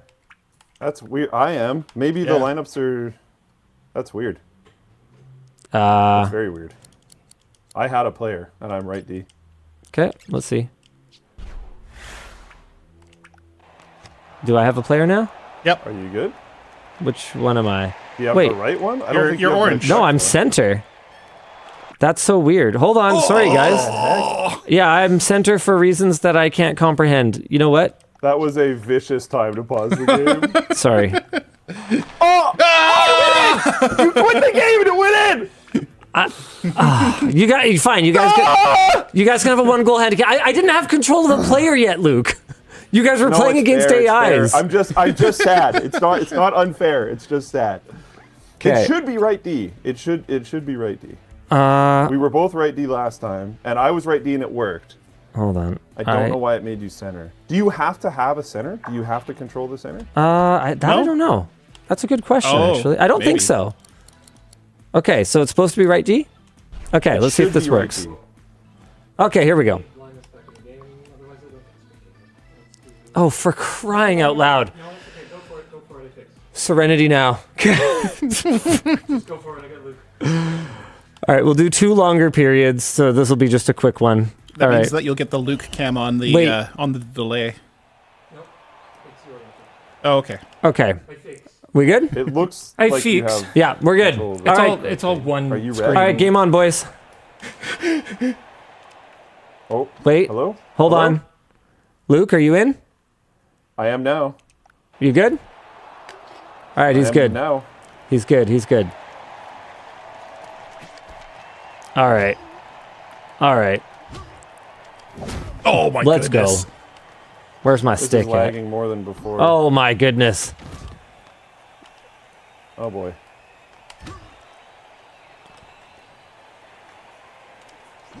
Oh, I can't do anything against you. All right, here we go. Ba-pow! Oh, Oh, what? Oh my god. Sorry, that was me. That was my bad. For what? You know what? This is way laggier than last time. I don't know what happened. We can just call gosh. it. It's not going to settle anything if you're just lagging the whole time.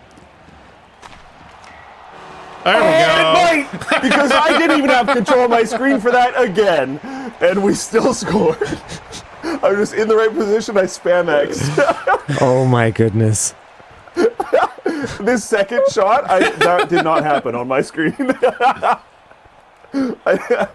the first one happened, and I was like, I'm just going to keep pressing it just in case.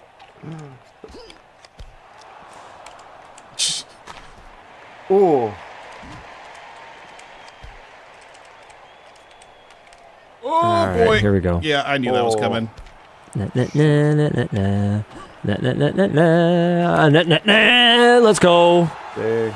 Seriously, the AIs are so much more useful than Sammy. Like, Yeah. infinitely. He had a magical way of being completely, wherever was completely in my way at all times. Like, if I was trying to throw a might've- stick to intercept something, he was in the way. If I was trying to pass, Might've- he was in the way. Did you bribe him? No. I was going to say I might have hit that stick throw if I was, like, able to control the game, but... Oh my god. Yeah, like, yikes. I was literally right behind you. Oh, yeah, bud. Ba-pow! Oh my god. Yeah. And skip.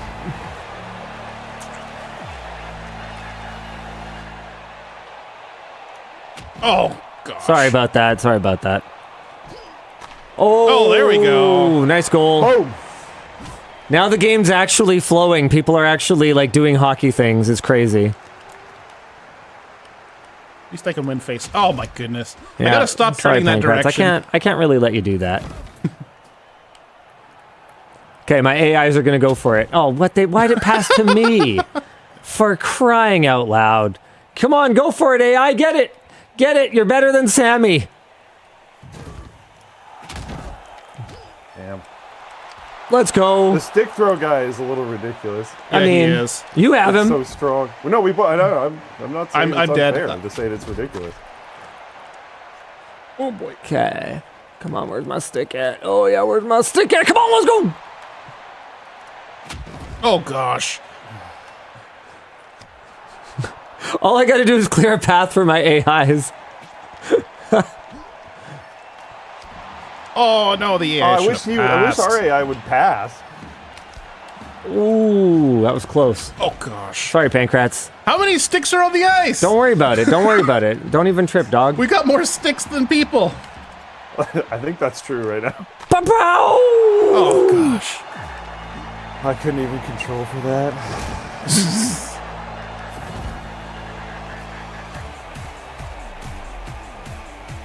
Man, there was like 4 or 5 sticks on the ice, I think. Yeah, it was a lot. Oh, man. This is crazy. I wasn't even sure if I was 100% gonna be right about me being better off with literally no one than with Sammy. Dude, I just threw my stick and it deleted it from the game. Oh, I did too. I think we must have glitched it. This is an early access. This is an early access build. I also threw my stick at the same time as you, and it just disappeared. So I I wonder saw if it's that. because we both threw our sticks at the same time or something. Also, Yeah, there's a stick at center ice. Oh come on. Yeah, Sorry it's about just, that. like permanently there, I think.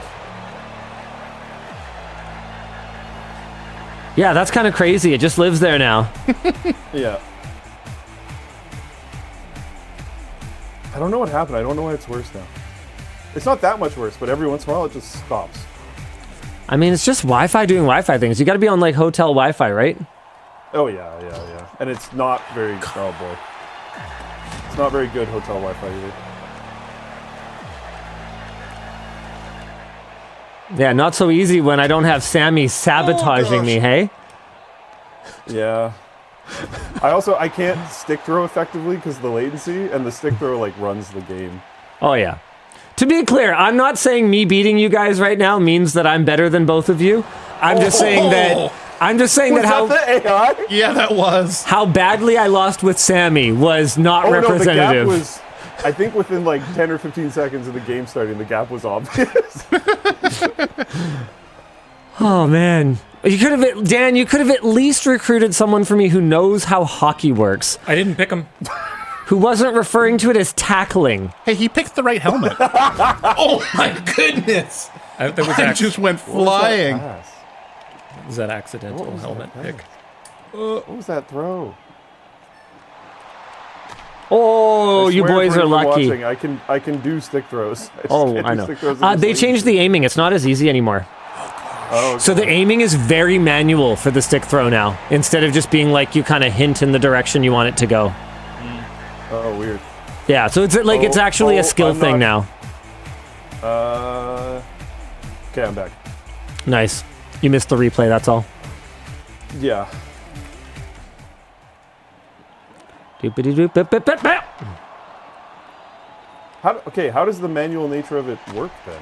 It's just like passing. So the direction is dictated by the direction you're pointing your...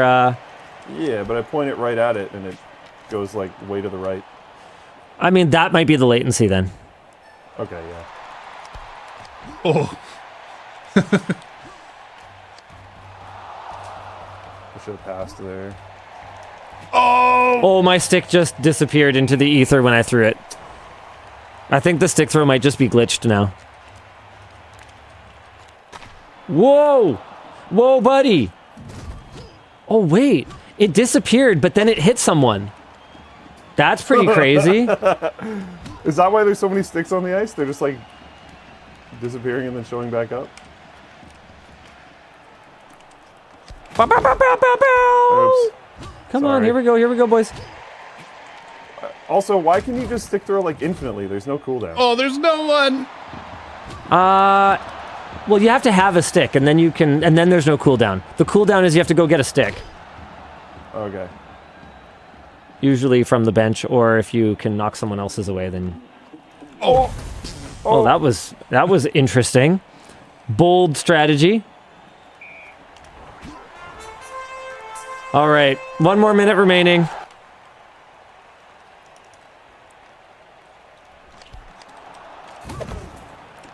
Whoa! Come on, AIs.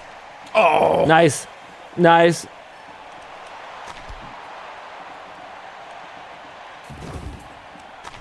All right. Oh, it was a good quality stick throw, Luke. Quality stick throw.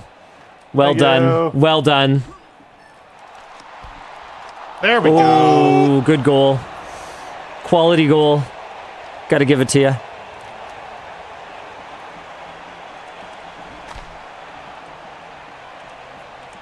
Oh gosh. Oh! Sorry about that. Not sorry. Yeah. No way. Hold on, there's 8 seconds left and it's 6-5. You guys could still come back. My AI just has to win this face-off. Then we're good.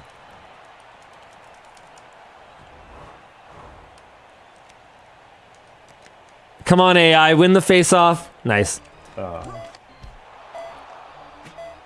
What? Okay, yeah, I just pointed my stick up and it threw it to the right. I don't know if that's latency or a bug or what, but yeah. All right.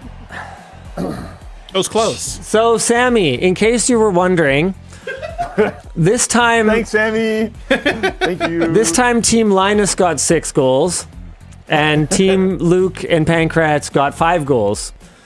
So, This confirms Linus is replacing me with AI. Get it on Reddit. Bye. all right, thanks, guys. Okay, I've got some news from the business team, it looks like. Oh, okay. Looks like Razer's never working with us again. That makes sense. Apparently, Sammy had some money riding on this and was apparently rigging the game to cash out on a sports betting site. Oh, I think this is a joke. Okay, I was taking that seriously for a moment. I mean, for how hard he sold that game, would it even be unbelievable to you, Luke? It was fairly believable to me until he said sports betting site, and then I was like, nah. But Probably just would have done a like local thing. Yeah, if you'd said Pokemon cards or something, then that might have been Sure, more yeah. believable.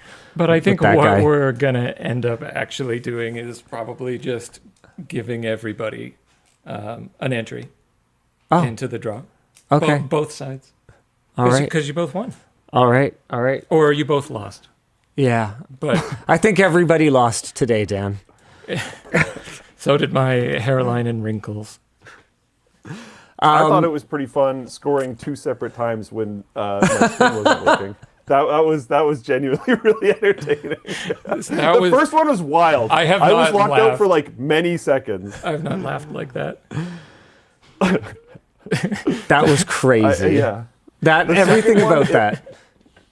The second one, it only my locked up God. for like kind of a very, very short period of time. So it wasn't that big of a surprise when I had scored.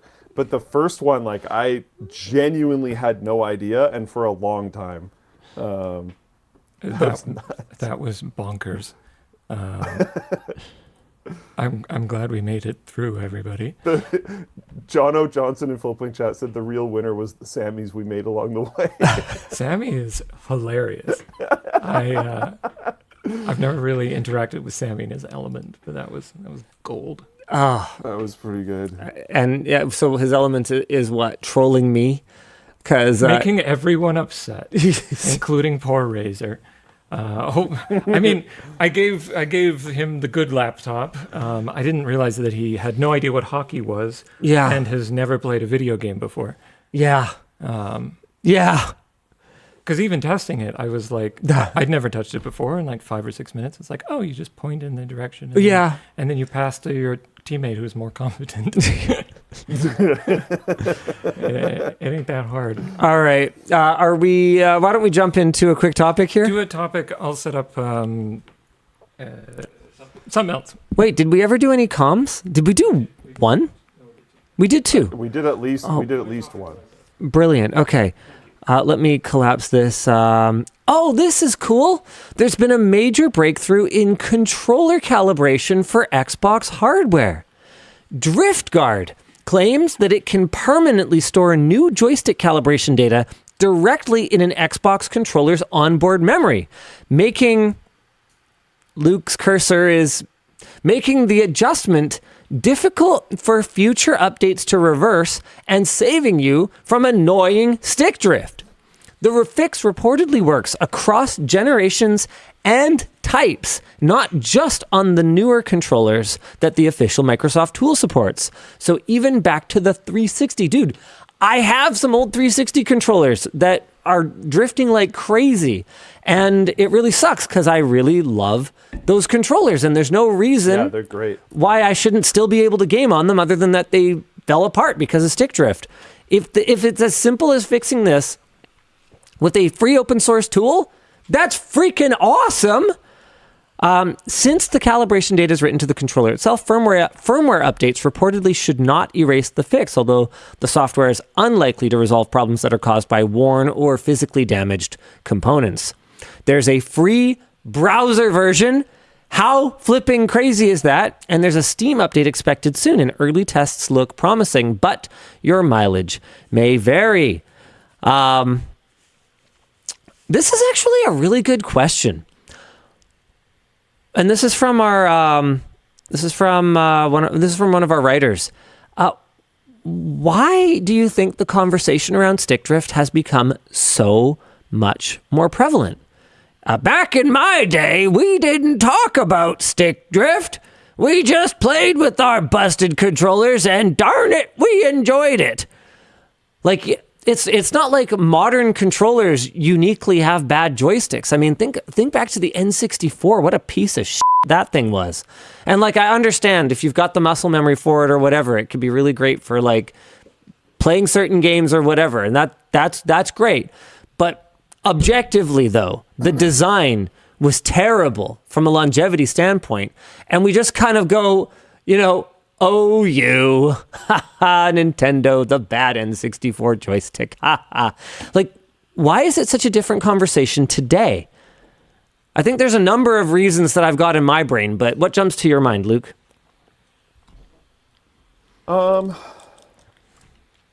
Honestly, I think it's the more serious nature of gaming. I think that's a big part of it, yeah. I think that's the biggest part. Because, like, I think everybody had the N64 controller that they had, like, slammed their palm onto the joystick to play Mario Party and just gone, and the joystick was just a mess and it would, like, flop to the side and whatever. But you just kind of get used to it. And I think, the cost of buying a new controller versus the amount you cared about being that much better in a game was, like, not that big of a focus. But these days, like, people are just very serious all the time in every game. You would have been laughed at if you were, practicing with an aim trainer. Yeah. Oh, like, dude. Before, hold on, guys. I know it's like our time to play games now, but I need to spend 15 minutes in an aim trainer before we get going. I gotta warm up. I gotta warm up. Yeah. Like you would have gotten that would have been a joke. Even among the gamers, you would have gotten a guttural laugh. Like, if you were playing an RPG hearty laugh, and you wore a piece of armor or a weapon that looked icky just because it was good, people would have like laughed at you for it. And now, if you don't wear the thing that looks icky because you don't want to look weird, but it's the best thing you have, people will now laugh at you for that. Like it is like completely flipped mentality. I think there's a number of other things. I think one of them is the sheer volume of gamers. Back then, the people who would have been able to complain were just kids. There weren't that many of them, and they didn't have any kind of voice amplification. Whereas now, like, everyone games. Adult people with the means to make a lot of noise game in their spare time. I've got a lot of people in chat saying cost, but that one I'm actually going to push back on because N64 controllers were freaking expensive in like $1998. Like they weren't cheap. I'll have to look it up because I don't remember the exact amount, but like people did not have 4 N64 controllers to go with their console. Like that wasn't a thing. I honestly interpret the cost comment as the opposite of what you're saying. Because if it was cheap before, they would have swapped the controllers out more easily. But controllers are expensive now. No, that's what they're saying. They're saying people are more mad now because they're more expensive now. Okay. But an N64 controller was $30 back in 1996, which is a freaking ton of money. So that worked out to about 35 to 40 Canadian dollars for us back then, which if we just plonk that into 40 CAD inflation calculator, $64. Yeah, so they were freaking expensive. 64 USD. Yeah. To be clear. So that was like, 85 Canadian dollars. Like, I don't think I knew a single person who had a full complement of controllers for their console. If it was like a 4-controller console. Like, I even had a friend Or you had, like, super janky ones. Yeah. Like, horrible $20 little brother controllers, like 20 Canadian dollars. Yeah, Mad Cat exactly. Specials with, like, 4 different switches on it. None of them worked, and it, like, was the worst thing you'd ever used. Like, that's the whole origin of, like, the little brother controller memes, is that the console, like, the N64 was only $200. But by the time you kitted it out with a bunch of controllers, it was like over 300 or whatever. Like it increased the price so much. And it's just, it's always been the case. Like the Wii was like that too. The Wii was so cheap, but by the time you actually got a whole bunch of Wiimotes and nunchucks and like got all the accessories so that everyone in your family could bowl without passing the remote around, or so you could have two people boxing or whatever, it was freaking expensive. So that's just kind of always been a thing. Yep. I wonder if, so the sweatiness, sheer volume, like sheer popularity of gaming as a hobby, that's probably, I guess that, you know what, maybe part of it too is coming back to the difference in demographic. Maybe now that people have the knowledge to understand what's wrong with them and the skill to fix it, the conversation is much bigger and it's more extended. Like when you were a kid, your joystick was worn out and you were like, well, it's worn out. But now you might go online and watch a YouTube video, taking it apart. Yeah, and watch them explain to you how, Nintendo or Microsoft or Sony saved 14 cents on this part and that's why it fails all the time, and that sucks. And so now you have all that context for it, whereas before it was just like, well, my toy is broken and that that blows obviously, but I could like still play the game good enough. So I think there's a number of things. Yeah, Magnetic Flux says the rise of subreddits. The rise of social media in general, and the perception that, if yours isn't like the best, if you don't pick the best one, then you've like screwed up, or like you're missing out or whatever. I think, social media is probably a huge part of just people generally being upset about stuff as well. But that's a much larger issue than just game controllers, I think. Anyway, it's really cool that for Xbox controllers, you can write a value to it that tells it where its new centered spot is. And it's not going to stay there. It's going to continue to drift. It's going to continue to wear out. But at least you can reapply this over time. Yeah. I plan to do this on my Xbox 360 controllers like right away. I'm very excited about that because I've still got my first party dongle and I've got a whole whack of them. And what's really nice is that because if I recall correctly, they don't use X input yet. Xbox 360 controller, X input or D input. I think they still use D input. Oh no, it's built natively for X input. Okay, I don't know why it is then, because I've had pretty good luck running Xbox One and then to get past the controller limit, going to Xbox 360 controllers. They can be used in D input. Oh, okay, interesting. That's according to AI Overview though, so who knows? I'd probably have to look into it a little bit more. Maybe the issue I was trying to overcome before was just reaching the maximum of my connected dongles. Either way, it gets me another 4 wireless controllers without having to go buy another dongle now, because I already have the controllers and I already have the dongle. Hey, did you see the Blue Origin explosion? Yeah, I've been out, so I don't have a lot of details about it, but I got messaged about it. That's actually like, it's pretty from bad. the extremely little I know right now, that's going to set things back. Yeah.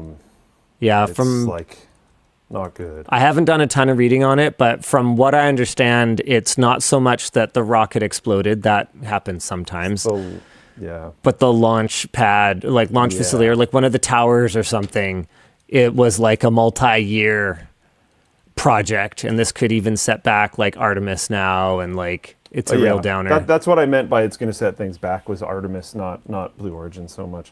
I am not, I want them to do well, but I don't care so much about the individual companies involved. I just want the mission to move forward, and this is likely to set the mission back, so that upsets me.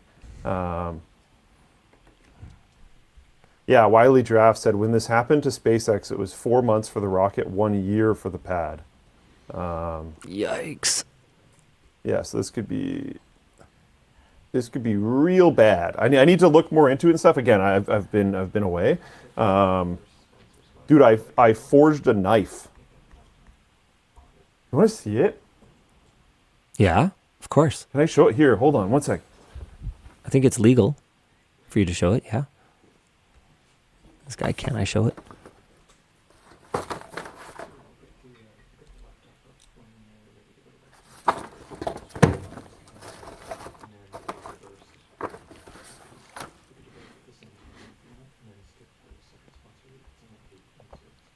Okay.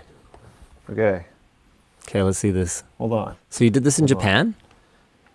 I did this in Japan. So Hold on, I'm just curious. Why would you go all the way to Japan and not make an authentic one? What do you? Oh my god. Oh my god. Oh my god, that took me so long. I was like, what? I don't even understand it. Like, absolutely is. So I was looking up places to do this, and there's like some place in Tokyo, which like I'm sure it's great, but it's incredibly expensive. And I found a place way out there that was a lot more affordable, and apparently they like just started doing this. We were like one of their first customers. Oh, that's cool. And it was just actually an amazing experience. You spend 3 hours.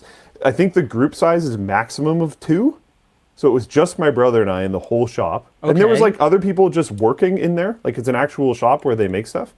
But they had like, I'd say 1.5 people working with us. So they had one person who was with us the whole time, and then another guy that would step in every once in a while when things are needed. And we got to do a lot of it. And then they would step in and like touch things up a little bit if we screwed something up. But like, you know, we put it in the furnace. We checked when the temperature was correct with like a magnet and all this kind of stuff, because when it gets too hot, it demagnetizes.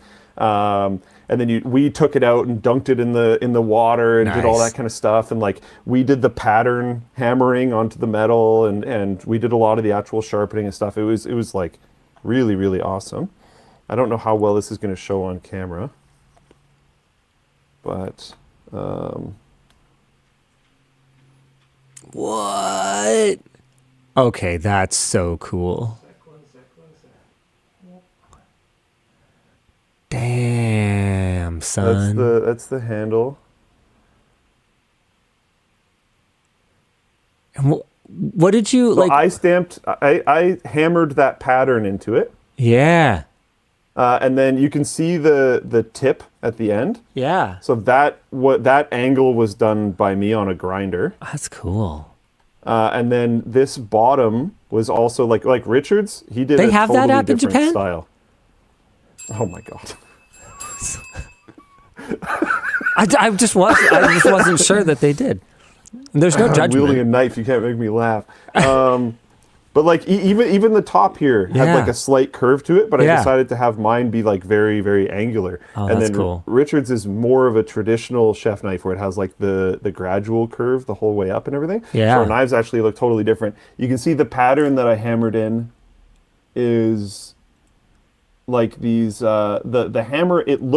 The hammer that I was using looked like it had almost like bamboo shoots on it. So the pattern was like kind of random angled lines. Cool. And that's what I got out of it. This is the last side that I hammered, which is why I showed it to you, because I think it looks the coolest. Right. The other side is on the anvil, so I still like the pattern, but it loses some of the detail cool. because you're literally like smashing it into If the you anvil. hadn't shown, you can see, if you didn't show I me the screw other up. side and then tell me you liked the other side better, then I wouldn't have even clocked it. Like Yeah. they're both fine. I think also this. screwed up a little bit on this one, where you can see I hammered a little bit too low on the blade. Oh yeah. Okay. But that's not actually like a huge deal, apparently.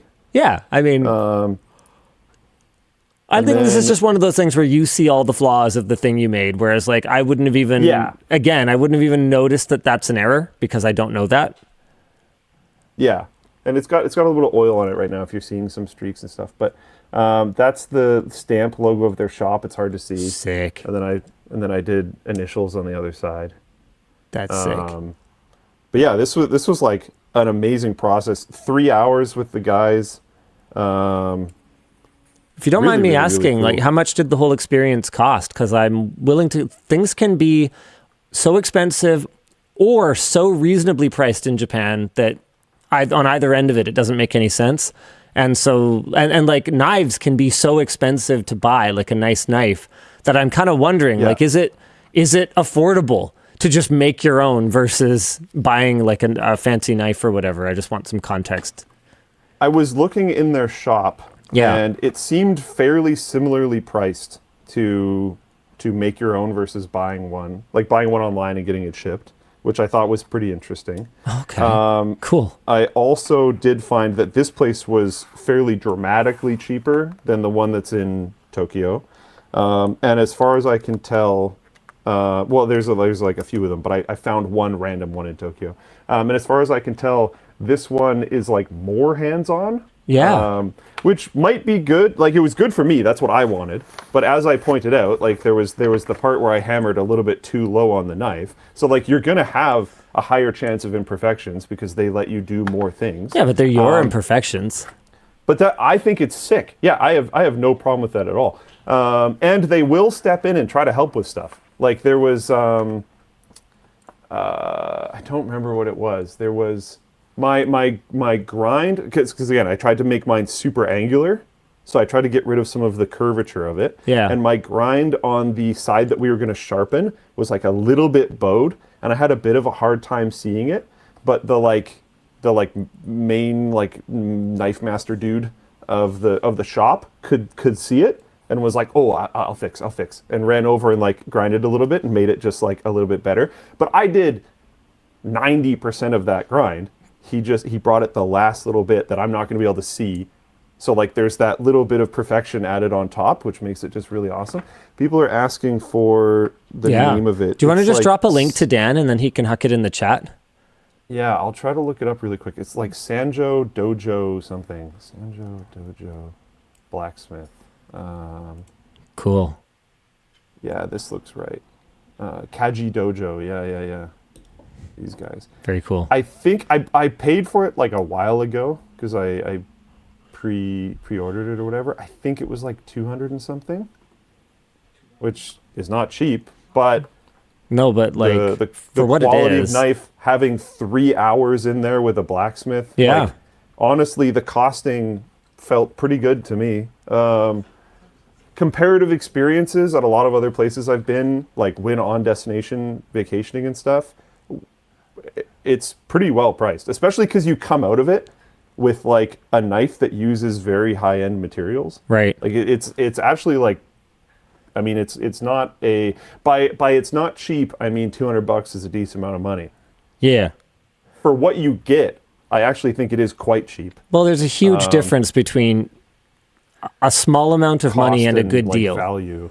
Yeah. Yeah, exactly. I think it was a good deal. Yeah. I don't necessarily think it was a small amount of money. I mean, I've talked extensively on the show about how people will call something overpriced. But people use overpriced as one of those words like scam that has just kind of lost its true definition, and it's actually really destructive to clear communication that we are using these words wrong, because overpriced does not mean a high number of dollar coins. It means that it is a bad value. Yeah, I definitely do not think it's overpriced. I actually almost wonder if it's like underpriced, considering what we got out of it. But I mean, I'm gonna assume his permission and show you my brother's knife too, because it's like amazing. At like $65 an hour for any kind of like workshop thing, dude. I wouldn't have even assumed that includes the materials. Like I think Yvonne and I were talking about this when we were leaving. And again, I might have got the price wrong. It's been quite a while since I booked it, but Rich and I were talking about this when we were leaving, and we were like, dude, the entire time we were there, we were using consumables. Yeah. There's the fuel for the furnace. Yeah. There's the wheels for the grinders. There's the electricity for everything. We start off by taking a hammer, which is going to have wear and tear, and just bashing it into the metal. There's the metal. There's the handle. Yeah. They source handles from like a local wood making whatever. Like I think Yvonne and I paid more than $65 an hour to do that jewelry making thing that we made. I think I showed you those earrings that we made. We each made an earring. And they were supposed to match, but they ended up being a little different because we each made them. It's just maybe the fun of it. But I think we paid more than $65 an hour each. Our group was like 10 or 12 people. We had to pay for materials on top of that. So like, honestly, this seems extremely reasonable. Yeah, his looks great. Yeah, and you can tell, like, we both started with the same blade blank. Yeah. But the shape is completely different because we both did a different grind on it. Cool. He also chose a different pattern. I told you mine was like, it almost looked like bamboo coming out. His was more like almost bricks. So you can see Oh, yeah. No, I see it. I got came it. out looking differently. Very cool. This isn't the perfect lighting to see it in. I'll say I think they look pretty cool here. They look a lot cooler in person. And you learned how to like set a grind, and then also go into stone sharpening. So we sharpened it from 0, like it had a big thickness to the actual metal. Yeah, thick. And then you sharpen it down to the point where you could actually bring it to stones and stuff. And you do that with big grinding wheels. And it's very hands-on. Like they give you this huge apron and goggles because you have to lean over this grinding wheel with like water flying over the place and sharpen it on there. It's like it was really cool. It was a really fantastic experience. I would actually highly recommend it if you happen to find yourself in Japan. It's on the it's like coast to coast across from where Tokyo is, but you can take a bullet train. It gets you there in like an hour and a half. So you just fly across. But yeah, they were wonderful, and cool. Yeah, roughly 2 hours on the bullet train. I think we jumped on the bullet train a little bit further out from Tokyo, which is why it was an hour and a half. Yeah, so somebody just priced it out. Apparently it's 216 Canadian. 216 Canadian for that is insanely cheap. Like I would have thought that would have just been the time in the shop, and that would have been pretty cheap, let alone the materials and everything for the knife. And again, there was knives that they were selling in their shop that, they're probably nicer than what Rich and I did. But still, it's the same materials and stuff that were like just as expensive. So I don't know. Check them out if you're in town.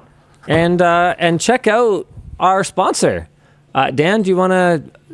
What's the thing supposed to be? Is this where we make Razer not angry with us anymore? Yeah, this is the real stuff. Okay, all right. Let me get back in here. There we go. Running on the 18. The Razer Blade is built to get you desktop performance, but in a 16-inch slim laptop. Inside that one machine, you're getting an Nvidia RTX 50 series laptop GPU, as well as an Intel Core Ultra 9 processor 386H, which is a 33% bump over the previous Blade 16. The display is also brighter, with a QHD Plus 240Hz OLED display with VESA Display HDR True Black 1000 certification. And since you're going to want to do some gaming on the go, Razer has also significantly improved the battery life over the previous models. Yeah, going Core Ultra Series 3 is going to be a huge part of that. Each machine comes with the fastest available RAM, up to 64 gigs of LPDDR5 9600 megahertz. And as we learned tonight, they also have Ethernet on board. So if for whatever reason your Wi-Fi is flaky wherever you are, hey, you can always count on a good old-fashioned copper wire. We had labs run some tests on the Blade 16 and found it to get over 10 hours on a single charge, noting that for a small form factor gaming laptop, it has pretty close to the highest possible total graphics power for a laptop 5090. So check it out at the link down below, or head on over to Short Circuit to see Elijah unbox one after the show. Oh, very cool. All right. Floatplane announcement. We have something for every type of viewer this week on Floatplane. For the OGs, we had a very special guest here a few weeks ago. Can you guess who it is? Luke, do you even know about this? No. Really?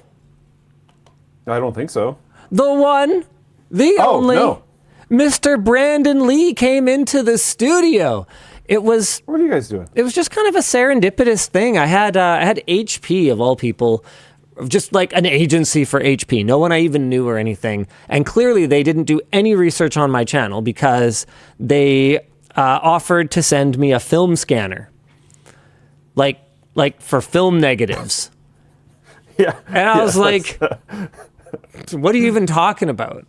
But then I was like, okay, that seems kind of cool. That's an area of tech and there aren't many of these yet or anymore, but that's an area of tech we've never touched on Linus Tech Tips. Is this a good one? Sure. Send it over. And then I was sitting thinking like, okay, what am I going to do with this thing? Like, I don't know anything about film photography. I don't know anything about film scanners. I had no purpose for any of this in my life. You know what? I know someone who does. So I reached out to Brandon. I was like, hey, do you want to like do a collab? Do you want to come in and just like, you know, shoot a little bit of film, and we'll try out a couple different film scanning methods. I've had preservation of old media on the mind a lot. We did that VHS backup video with Mark Rathgaber a little while ago, where I had that old VHS that I'd never actually watched from when I was a teenager. And we were able to digitize that. And then more recently, we collaborated with Reboot. What's up? That's fine. You're good. Oh, we're back. You're here. Cool. You never left. More recently, we collaborated with Reboot Rewind to capture the original master tapes from that entire show. To be clear, we didn't actually do that much. We mostly financially contributed, but it was something that I was really happy to be a part of. And then, so with just all of that on my mind, I saw this like film scanner thing, and I was like, oh yeah, that'd be really cool. So Brandon came in, and we played around with it together. We had a lot of fun. There's a very embarrassing picture of me involved that up until scanning it with this film scanner had only ever existed as a little crappy negative that my aunt had hidden away in a basket somewhere. So that's closer to the end of the video, and it's up early on Floatplane. It'll go up probably sometime this weekend. So go check it out. Oh, wow. That's going to be released 8 whole days early. Apparently it's scheduled for a little over a week from now. Oh, that makes sense because Computex content's coming up. And then we've got something for chat. The Gen Zers, the Sigmas, the Triple T enthusiasts. Elijah showcased how much has changed from his AMD Ultimate upgrade and his Paint upgrade in tech upgrades. Where are they now? So here's where it was. Here's where it is now. His rack has grown a lot. People are people are enjoying this one as well. Very cool. So that's already up. We got that going. What else we got going on this week? Finally, for the WAN viewers, it's that monthly installment of Why is WAN Late? It's episode 23. Crazy to think this has been going on for 2 whole years. It's also crazy that neither one of us has made WAN late for an entire month, except for one person. Okay. Hi. Yeah, I get It's me. No, it's not you. I think we all know who it was. Anyway, no matter what kind of LTT viewer you are, there's something for you at lmg.gg/fpwan. Dan, if you want to throw that in the chat. Sure. Now's a great time to join Floatplane. Sammy also gave me some bad news before the show. That he's not good at hockey? I didn't notice. Because you apparently lost, I think, or you lost ages ago. He forgot to liquefy some food. Like I lost Why is WAN late? Yeah. You mean? So I forgot your punishment. Oh, I see. So it might happen next week. Well, probably not next week because I'll be in Taipei next week. And you know who'll be in the room with you? Oh, I see. Interesting. With access to fish balls. I don't think fish balls were involved. Yet. No, I'm pretty sure fish balls are not involved. Just other ones. All right. Well, we'll see how that goes. In other news, YouTube is introducing auto detection of AI-generated videos. YouTube announced this week that it will start automatically detecting and labeling AI-generated content on the platform, and it's also making those labels more visible on both long-form videos and shorts. To be clear, AI disclosure labels have existed on YouTube since 2024, but up until now, they only appeared when a creator voluntarily disclosed that they had used AI in their creation.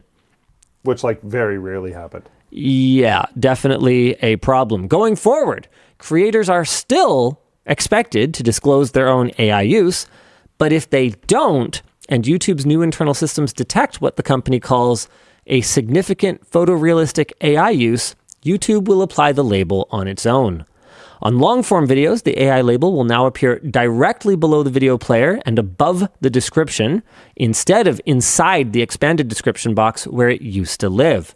And on Shorts, the label will show up as an overlay on the vertical video itself. YouTube's creator liaison said that the goal is context at a glance, i.e., if a video looks real but was made with AI, they want viewers to know immediately. He also said that AI labels alone do not affect how videos are recommended or whether they can earn money, and that the change is purely about giving viewers the right information at the right time. If a creator believes that their video was labeled incorrectly, because you know this is going to be incoming, they can challenge the disclosure status in YouTube Studio. However, they won't be able to change it in two cases. If the video was made using YouTube's own AI tools like Veo or DreamScreen, or if the file contains C2PA metadata indicating that it was fully AI generated.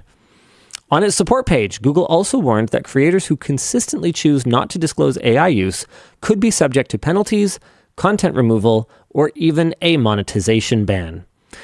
Discussion question: do you think this will be effective in curbing the prevalence of AI slop on YouTube? Curbing maybe, killing no, is sort of my It definitely won't kill it. forwards. I don't even know if it'll curb it, because as much as you can label things, I've seen some genuinely incredibly obvious AI stuff. And like I also think that my accuracy has been going down as AI generation has gotten better. Oh yeah, me Which too. is an uncomfortable thing to accept, but Like it's we have to absolutely be, true. if we're being honest, I think Yep. the trajectory. I used to bat 100. I was batting 100 for a long time, and I felt like I just like had it, and I was fine. I was going to be good, and then it started slipping, and it started slipping pretty significantly. So is that because you're becoming a boomer, or because the AI is getting better? Maybe a little bit of both. But I've noticed some like really painfully obvious stuff where people in the comments are taking it very seriously, and I think if it's labeled AI, honestly, a lot of people just aren't going to read. That being said, I still think this is a huge W from YouTube, and I appreciate them doing it, because as long as you arm the people that will read, and they can point it out in the comments, and they can help make it obvious, That's it's better than what we had before. massive. And it's huge. I gotta say, Yeah. I am surprised. YouTube, they do have some pretty good W's, but Yeah, this is a overlaying big it, one. overlaying it on a short, pretty impressive. I'm surprised they did that, because like Shorts is one of the key places where AI slop proliferates, completely unchallenged, and YouTube has gone to great lengths to simplify the interface and keep it as just endlessly swipeable as possible. Like you have to fight with it to find out when a short was uploaded. I forget. You have to like click there and then open up a thing there, and then like to actually get to text information rather than just mindlessly scrolling from one short to the next. It takes effort. So for them to take something that up until now has been buried in, the expanded description on long form and overlay it on top of the video, I'm actually like, That's super cool. like clap, Genuinely like super cool. good job YouTube. If everyone took the responsibility around this as seriously as YouTube, the world would be a better place. By how much? Hard to say. I mean, it depends how good their detection is. But by more than zero. I feel like they're gonna try. I feel like they will always be okay with AI content being on the platform, but they want it properly labeled. I think that is actually true. I think so too. And if that's true, I'm totally cool with that approach, to be completely honest. If it is blatantly obvious to everyone if something is AI generated and they still want to consume it, I mean, sure. Maybe there's stuff that's good and you just want it. And Maybe you just really like watching kittens play ice hockey. Like, it's not like there's another way to do it cost effectively. So Yeah. So like whatever, that's okay. I just want it to be very, very obvious. It isn't obvious to boomers, right? Which is why it'll be labeled. yeah.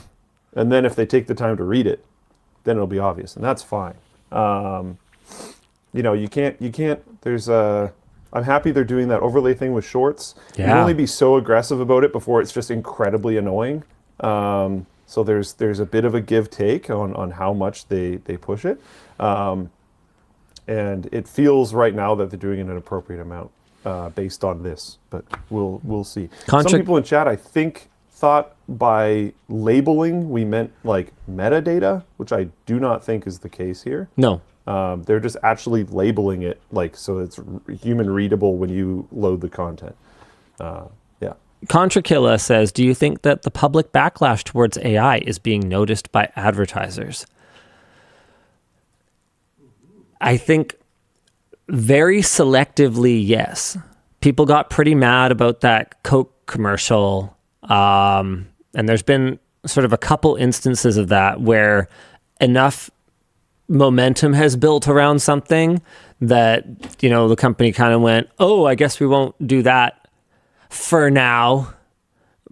But realistically, this is a frog boiling situation, and people have only a finite amount of outrage to give in any given moment. And it's one of those things that, you know, Luke and I will be talking about something on WAN Show, and we're like very upset about it. And, you know, to quote that South Park episode with Bono in it, you know, think of the starving children. It's like, how can you guys be mad about this like tech thing when there's children starving, or when there's like this going on, or there's that? Why are you not mentioning every single thing that's wrong in the world? And it's like, because we don't actually have infinitely broad and infinitely deep attention to give to every possible subject. And I'm sorry that in this exact moment, you know, the concern that I'm talking about does not align with the concern that is, you know, most at the surface for you. But what happens over time is we have this finite amount of care energy to give about things. And at some point we reach sort of a numbness. And I think that AI is going to be one of those things. I think there's going to be people for whom that is their life's mission. That is their cause. And you know what? Given what has happened in the creation of these LLMs and the mass theft and everything, I think that's a perfectly cromulent life's cause. But the vast majority of people, which, coming back to the context of what I'm talking about, advertisers, right? They're not going after the activists who are against it. You know, no fur coat advertiser is trying to target members of PETA. That's just not how it works. But in terms of the broad market, are they worried about this backlash? No, I don't think so. Yeah. The backlash does seem to be growing. You know, like certain cohorts. Is the backlash turning into spending changes? Literally the only thing that matters. Luke asking the big important question. Did you stop buying Coca-Cola products? Were you sipping a Coke while complaining about the Coke commercial? Well, then they're not going to learn anything. Really don't matter. Yeah. Yeah. And that's not to say that you shouldn't still, you know, raise your voice about things that, you know, you feel are wrong or whatever, even if you are totally addicted to Coca-Cola and you're just still going to keep drinking it. But it just does mean that their behavior is never going to change. So you just kind of have to be at peace with that. Right? Mm-hmm. Speaking of things that people should never be at peace with, cities are covering flock cameras with trash bags. So, first of all, the obligatory flock. Dayton, Ohio, apparently is on board with that message. And they've started putting black trash bags over their flock automated license plate reader cameras because city officials say they aren't sure whether the cameras are still active, and they don't even know whether they're allowed to take them down under their contract with Flock. Joe Parlett, the deputy city manager, said at a city commission meeting last week that the Dayton Police Department agreed to work with Public Works to bag the cameras as a stopgap measure until they can be removed entirely. This seems pretty based, but let's go on. Dayton has 72 Flock cameras around the city, and an audit found that they were involved in what was described as egregious data sharing violations, including 7,100 logged searches done for immigration-related reasons. The mess in Dayton started last October when the city learned that its Flock camera data was being passed to the Department of Homeland Security and ICE through Flock's national camera network. The city says it didn't intend for that to happen and blamed a specific officer who forgot to flip a toggle that would have blocked the sharing. This is not the first city to go the trash bag route. Late last year, Evanston, Illinois covered its 19 Flock cameras with garbage bags too. Evanston had terminated its Flock contract back in August, but then claimed that Flock came back and reinstalled the cameras without permission, which got Flock a cease and desist letter from the city. An Evanston spokesperson told 404 Media that the cameras are owned by Flock and had to be removed by Flock, so while they were waiting for the removal, they covered them. This same pattern is showing up in other places. The mayor of Menominee, Wisconsin, recently said that Flock cameras in the city have been activated without city council approval. Residents in Boulder, Colorado have filed a lawsuit challenging the use of the cameras. A Flock spokesperson told 404 Media that of course any city can turn off its cameras if it no longer wants to use them, but added that each contract is negotiated with the city attorney beforehand and that legal conditions may prevent a city from voiding the contract without grounds to do so. So now hold on a gosh darn second here. Citizens of the city could take a more permanent route with like a bat or a sledgehammer. We're not endorsing that. Or a stick with a hook on it. We're just making an observation. It's an objective fact what you just said. Yeah. I mean, wow. We talked before about how the only way to send a message to corporations is in ways that affect them monetarily. That sounds like it would be very expensive for Flock. That is true. It's also like the whole, like, if buying isn't owning thing. Right, yeah. It's like if I don't want it anymore, I should also be able to destroy it. Right, yeah. I mean, that makes sense to me. Makes sense to me. I mean, those rules apparently don't apply to me. We had some people very upset that we took some plants out of the backyard of the tech house. That was fun. Oh, really? Yeah. It's like, Some okay. plants? Yeah. Didn't one of them just like go to Alex D? I mean, not the way I took it out. Oh. Yeah, it was a very mature plant. There was no way that was going to happen. We would have had to dig a hole like freaking 10 feet around to capture all the roots of it. That wasn't going to be a thing. But yeah, no, we're remodeling the backyard and it's okay. People can calm down. Well, I think it's more cool to destroy some Flock cameras or to redistribute the materials used in the Flock camera to a recycling plant than it is to something plants. I don't know. Sure. Yeah. Yeah, man, Flock. They just they can't ever be in the news for anything good, hey? Like, for something that's supposedly for safety, you'd think more often we'd hear about all the people who are being made more safe by it. Yeah, I like this. Willing Spy said, "Time to go clubbing?" ? And it's like, yeah, it's like, yeah, you could go out for a night of clubbing. Well, there's all kinds of sense. different clubbing. There's, there's going to a bar, there's seal clubbing, there's Flock clubbing, just, whatever's culturally relevant where you're from. Yeah, that makes sense. Rapid, unscheduled deconstructions. I like that. Hey, I've got some other fun news. Your Blu-ray drive can now rip GameCube, Wii, and Xbox games. OmniDrive, a custom firmware for Blu-ray drives that use the MediaTek MT1959 chipset, now lets you rip the aforementioned GameCube, Wii, and Xbox games and Xbox 360 and Dreamcast games straight to your PC. Previously, backing up games from consoles with proprietary disc formats required a modded console or specialized hardware. Now, it's that simple. The firmware did come out of beta in February, but only now is getting wider attention.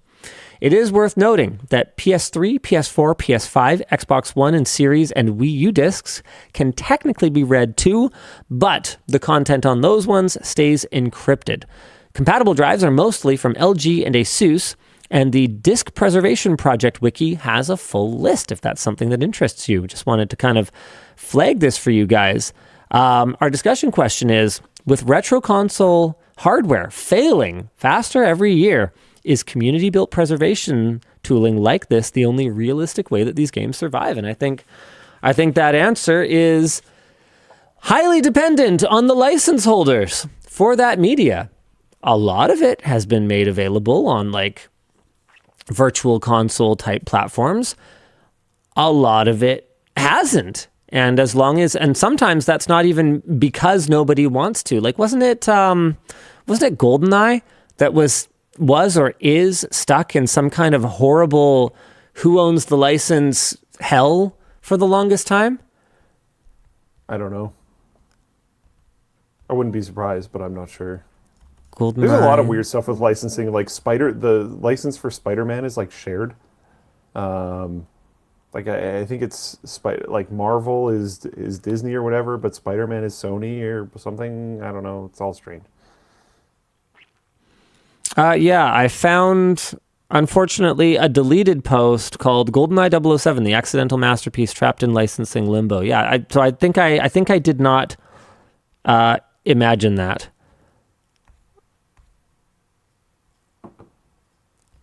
Rare devs talk about the nearly completed GoldenEye 007 remake. Oh, tell all, including the reason it was canceled. All right, very cool.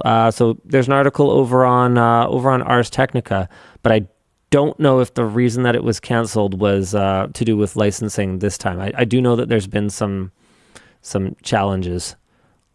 Leaks, original studio Rare, before anyone tried to... Okay. What else we got this week? We got to get cooking. I got to get out of here. Oh, yeah, for sure. All right. Time to talk about it. Rapid fire some stuff. Valve has raised Steam Deck prices by anywhere from 43 to 46%. Update, it sold out already. The Steam Deck OLED 512 has been raised to $789 while the 1 terabyte variant has increased to $949, a $240 and $300 hike respectively. Valve notes in a Steam hardware community post that the Steam Deck itself has not changed, and they say, the new prices reflect the current state of component costs and other global logistical challenges across the industry as a whole. So fuel increases for shipping, component costs, insanity. It sold out in less than 24 hours after its restock. We don't know if that actually means that there were a lot of them, but we do know that it is not in stock at the official source, so of course, scalpers are running rampant. Tim Sweeney sarcastically tweeted that suggested that Valve consumers are paying for Gay Ben's mega yachts. I think that's honestly a bit of a disingenuous take. I do see how a company as profitable as Valve could be vilified anytime they adjust pricing upward on anything. I think their 30% take on the store is too high. I've thought that kind of forever, but I this agree. Actually feels like a realistic jump to me. However, business units have to maintain their own independent profitability. And if Valve, which according to Valve is how they want to treat it, if Valve wants their hardware unit to be a separately profitable, independent-ish endeavor that is justified of its own accord and doesn't just suck at the teat of their software margins forever, then I can understand why they can't just sell these things at a loss.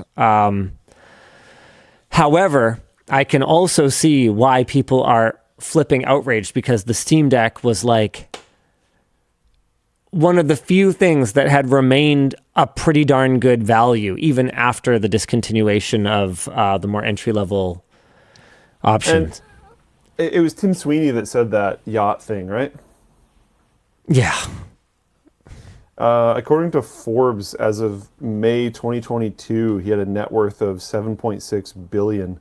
Bloomberg is estimating since then it's at $9.6 billion. He could buy a few yachts, I think. I wouldn't believe an estimate on Forbes. Just throwing that out there. I think I saw an estimate of like top influencer net worths on Forbes or something like that. I keep forgetting that Forbes is like junk now. Yeah, Forbes is slop now, so you just ignore it. Yeah, I read Forbes and was like, oh, they must have like interviewed him or something.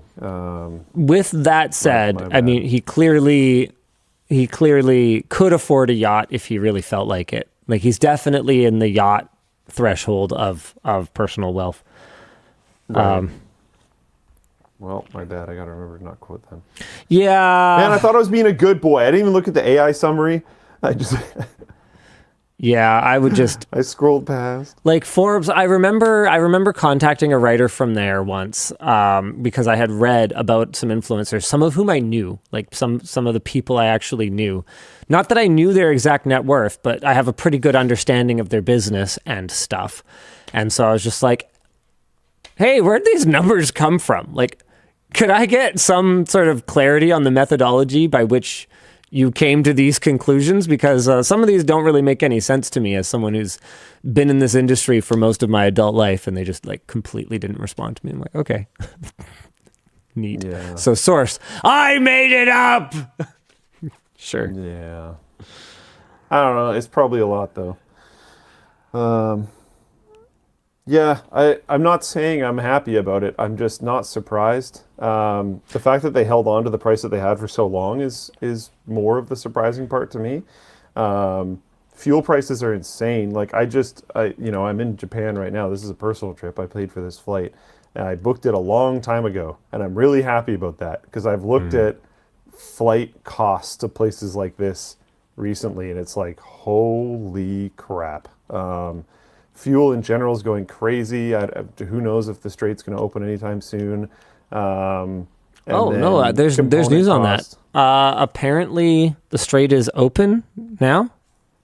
I mean, that's been said before. Hold on, maybe not.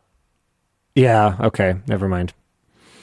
Carry on. Yeah, they've said it multiple times and then blown up stuff.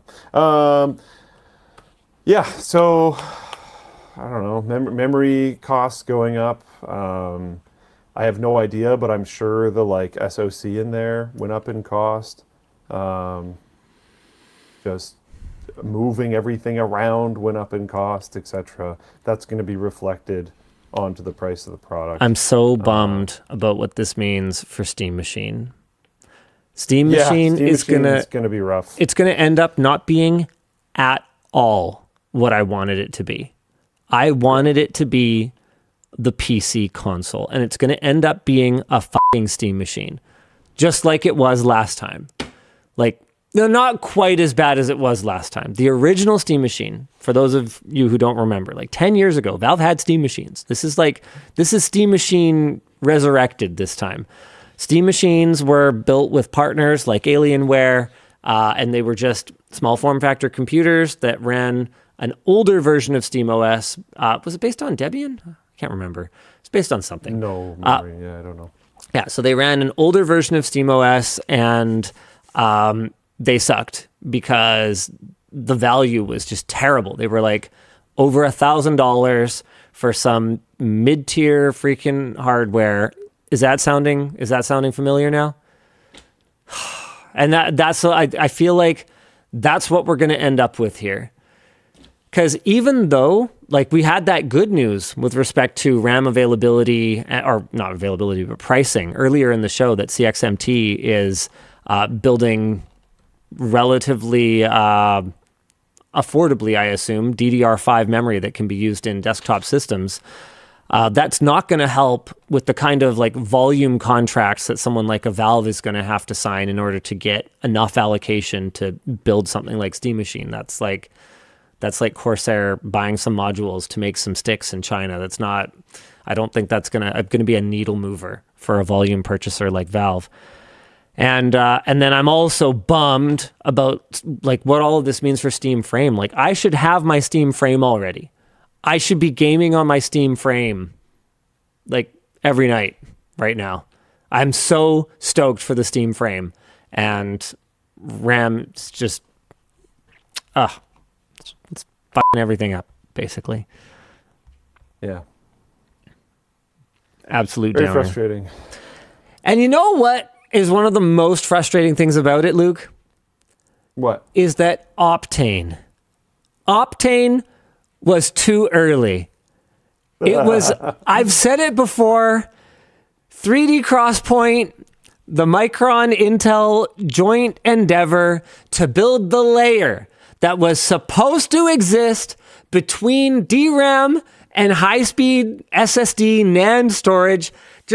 It just came a little bit too early, and then the final nail in its coffin was a collapse of memory pricing that made Optane not make any sense. Dude, if Optane was firing today, dude, okay, I'm going to talk about this.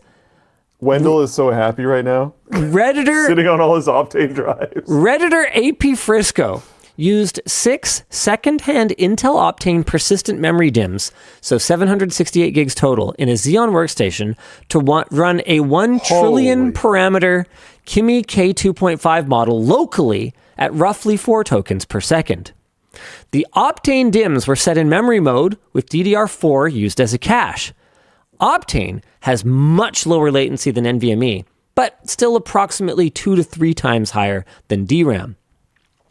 Intel's discontinued memory, so this is from my notes, memory format was designed to bridge the performance and cost gap between very fast but expensive DRAM and much slower, cheaper SSDs. Optane sits in the middle, offering larger, cheaper, byte-addressable memory that is faster than SSDs but slower than DRAM and, very importantly, is persistent. They ran a hybrid CPU-GPU inference workflow, with most of the model staying in the Optane/CPU memory, while critical tensors were streamed into a 12-gig RTX 3060 for acceleration using Lambda.cpp's memory override.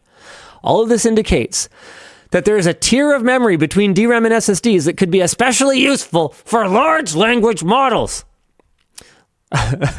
Oh, this is funny. Dan's pointing out that it was only 4 tokens per second, but they don't really specify what the compute was, though. But right? yeah, it was very limited compute. So the important part is that it's fitting in, not storage. And it's 6 drives and they're like $20.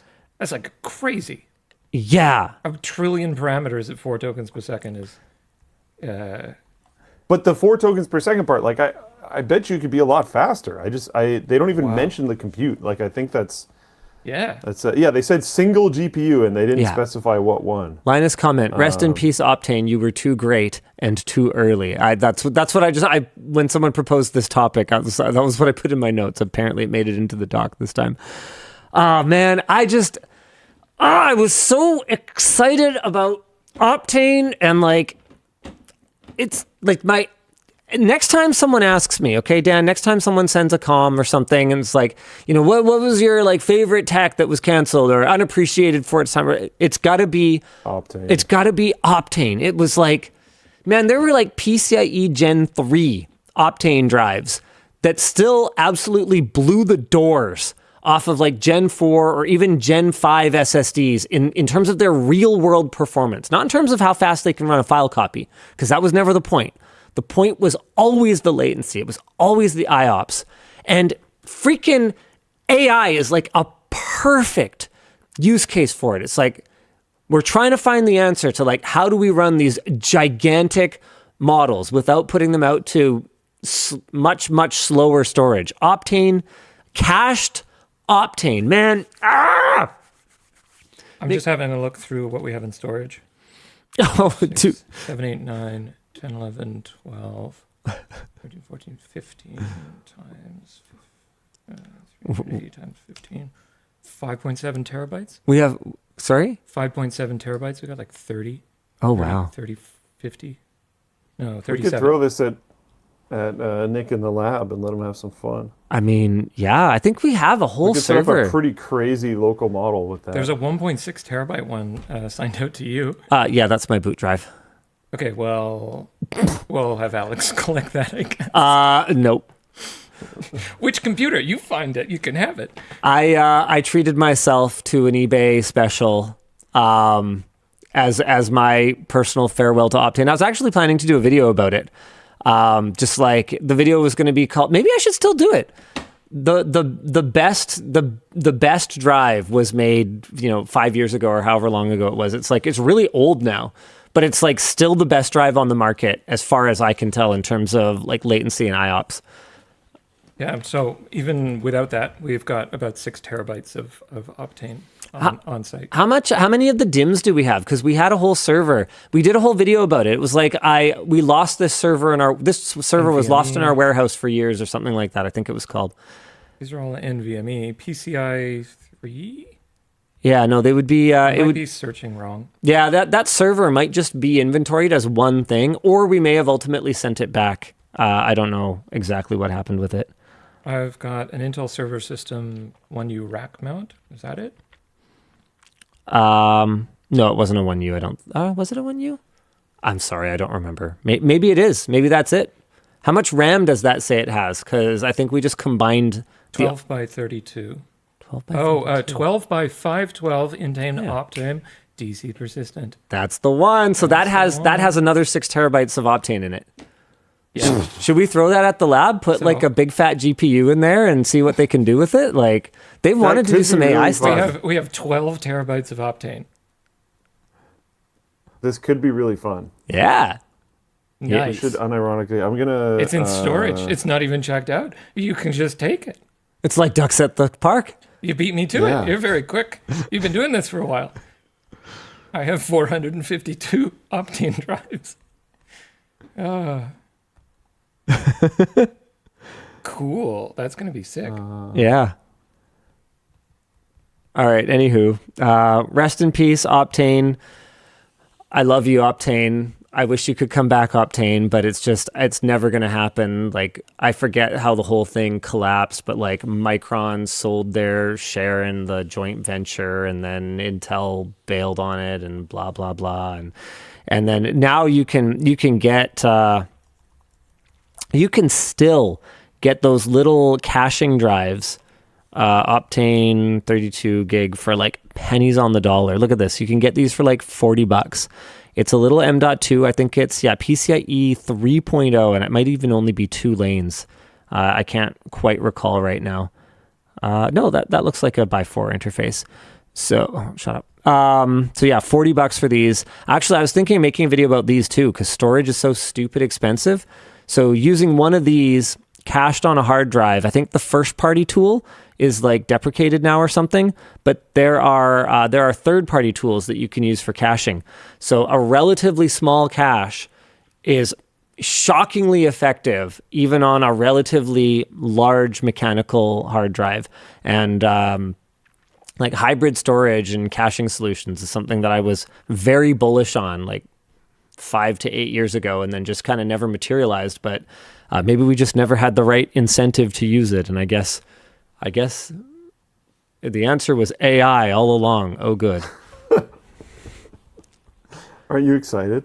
I'm excited. And then what we can do is we can just like take a bunch of water and then dump it outside and let it evaporate. Just turn on all the taps in the building, and then we can feel better. We can be like the big boys. We can be like the real companies. In other news, we're laying off 30% of our workforce. It should be a lot more. Why is that funny to you, Dan? Efficient. Oh, because it was a low number. I think it should be.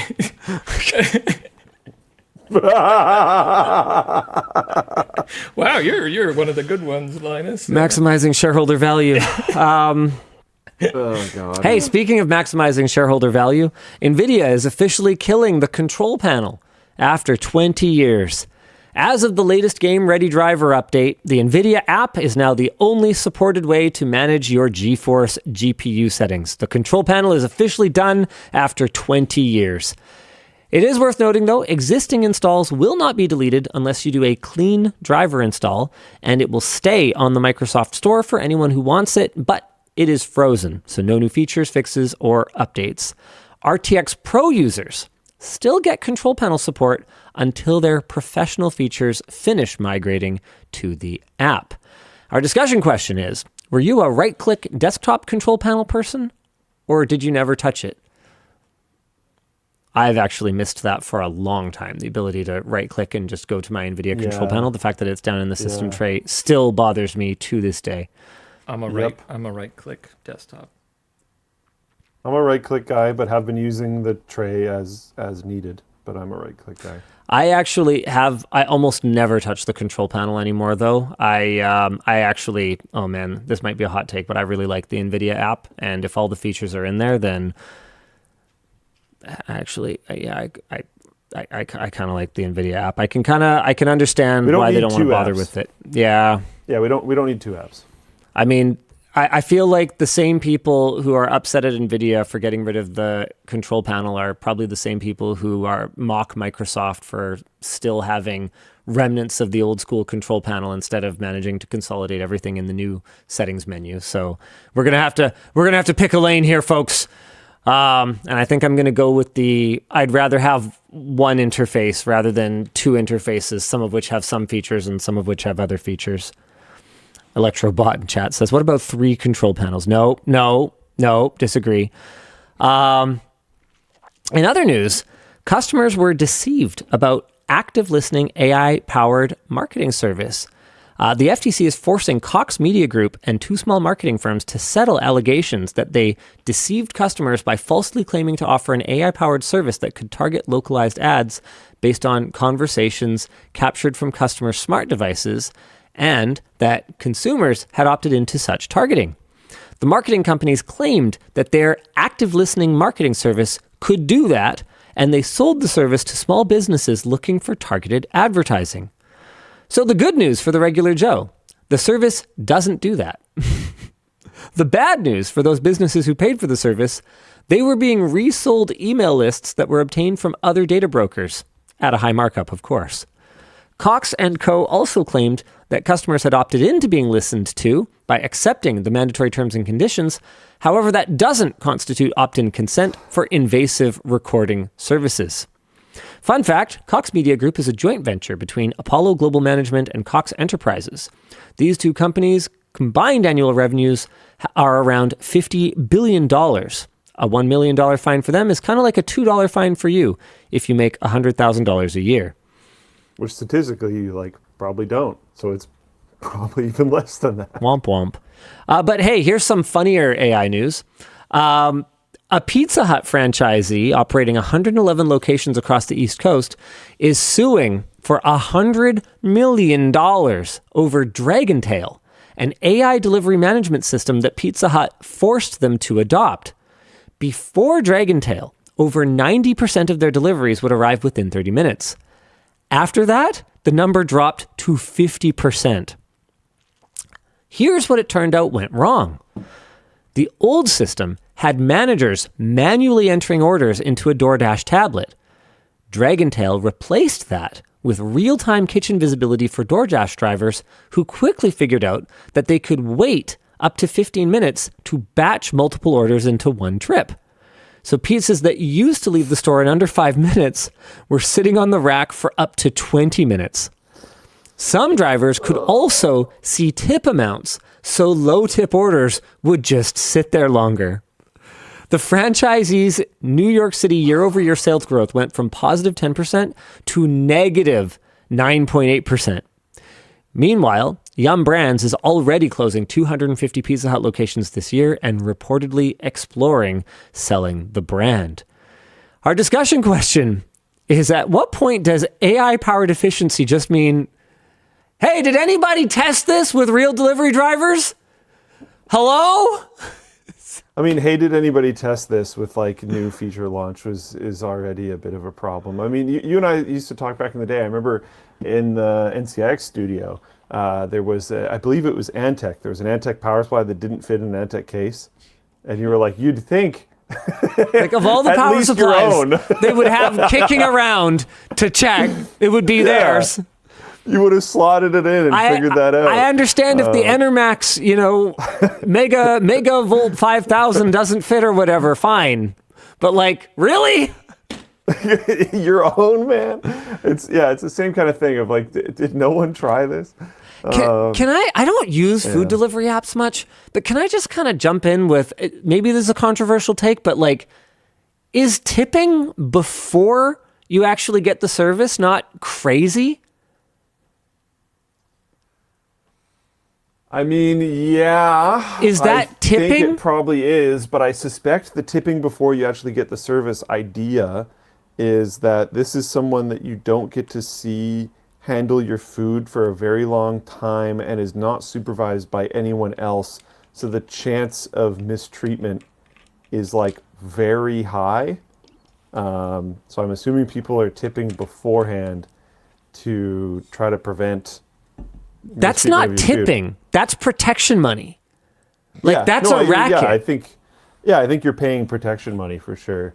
Uber is doing tipping after now. I don't know if they did it before, but Okay. I tip my Uber drivers, but I always get the prompt after the fact. I don't know if that applies to Uber Eats though. the food seems to be doing that now too. Okay. DoorDash, I think, is still before. I don't know. It might be different in different parts of the world, actually. Whoa. Oh, yeah, maybe. Are we both reading the same one? JChrist08 says DoorDash has you tip then after the order. They ask if you want to tip more. Is that true? That must be new. Oh my God. That sounds crazy. Dude, we went down to the labs. Some of the people from the labs went down to Puget recently, and we had a dinner with Puget afterwards. Yeah. And they did an auto gratuity, which is like, you know what, for parties over a certain amount, Yeah, I don't fine. even blame them. Sounds good. There's an auto gratuity, and then it asked you to tip. That's crazy. And I like double taked because the guy's standing right there, right? Like it's a you know, clicking zero is a thing to do when the dude is standing right there and the service was good. So I double taked to the receipt like multiple times, being like, wait, no, like I if I remember correctly, I even asked him, I was like, this is an auto gratuity, right? Like you guys charged this?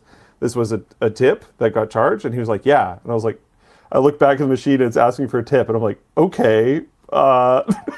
And it wasn't low. If I remember correctly, it was 20%. yeah. So it's like, I've seen servers that handle that well. They'll come up with the machine and they'll be like, hey, by the way, the tip is already, they'll like proactively remind you. But I've also run into ones where clearly they like are kind of hoping you're not paying attention. You know, whatever, it's the corporate card, right? Yeah, especially a lot of the time when it's a big group, it's like, whatever, you know, who cares? It's the corporate card. Yeah. It's not their problem if, you know, you get reamed by your boss for leaving a 45% total tip or whatever. And it might even be, it would even be that high, because if you leave a 20% tip on top of a 20% tip, that's more than, it's not just 20 plus 20 at that point, right? Like that's a ludicrous amount to leave. But I have almost accidentally done it before, where, like you, I had to kind of go and double check. I have no problem with tipping for good service, but I don't like being dark patterned into doing it. If that makes sense. I don't like tipping pretty much at all, but I also don't like the fact that these people in a lot of cases get paid like under minimum wage because of tipping laws and all this other weird stuff. So like, I'm gonna do it. I will engage with the system because I don't want someone who is like statistically probably just trying to get by to have to get by even less because of my like, I don't like tipping, therefore I will not do it. So I'll tip. It feels like a weird hill to die on these days. Yeah, exactly. It is much more comfortable in countries where tipping is not a thing, though. It's way nicer. I am finding tippingflation to be becoming a significant problem. Who was this in chat just now? I hate it when the options are 25%, 35%, and 45%. This is in Floatplane chat. Yeah, this is from Magnetic Flux. And then the other part of it is that restaurant bills are going up by so much, and tipping, instead of being like a few dollars, is based on percentage. And it kind of reminds me of what happened with like realtor fees here in Vancouver, is that our house prices like tripled and the realtor fees were still just a percentage of the total transaction. And you're looking at it going like, hey, so the work that you did was the same as before, but the absolute dollar value that you're claiming is I couldn't help noticing 3 times. What's up with that?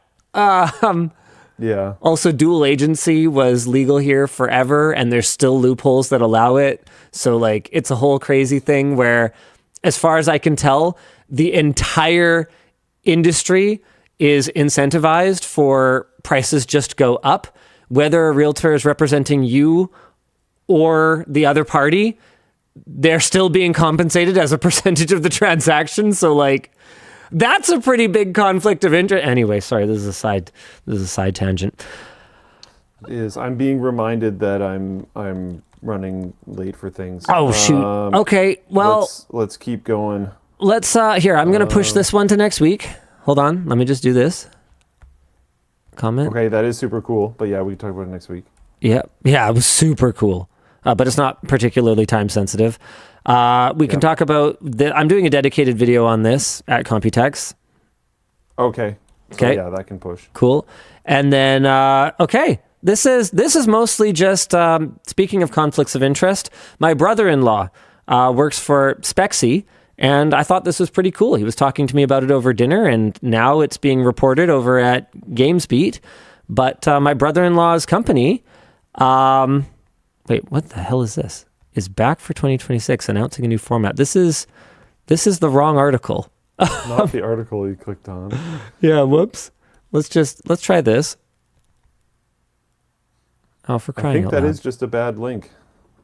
Nice. I can start reading through it while you bring it up. No, it's fine. I got it. Okay. Niantic-Spexi. Remember the mapping and AI spinoff of Pokemon Go's creator, Niantic, is partnering with Spexi Geospatial. So that's my brother-in-law's company, a network of 10,000 plus drone pilots. The goal is to turn raw drone photos into highly detailed photorealistic 3D maps and reconstructions called Gaussian splats. Currently, Spexi has 6 million plus acres mapped at a resolution of around 10 times sharper than satellite images, and they plan to map cities across North America and beyond, and are currently targeting around 300 U.S. cities. Niantic's spatial tech automatically processes these images into interactive city-scale 3D models.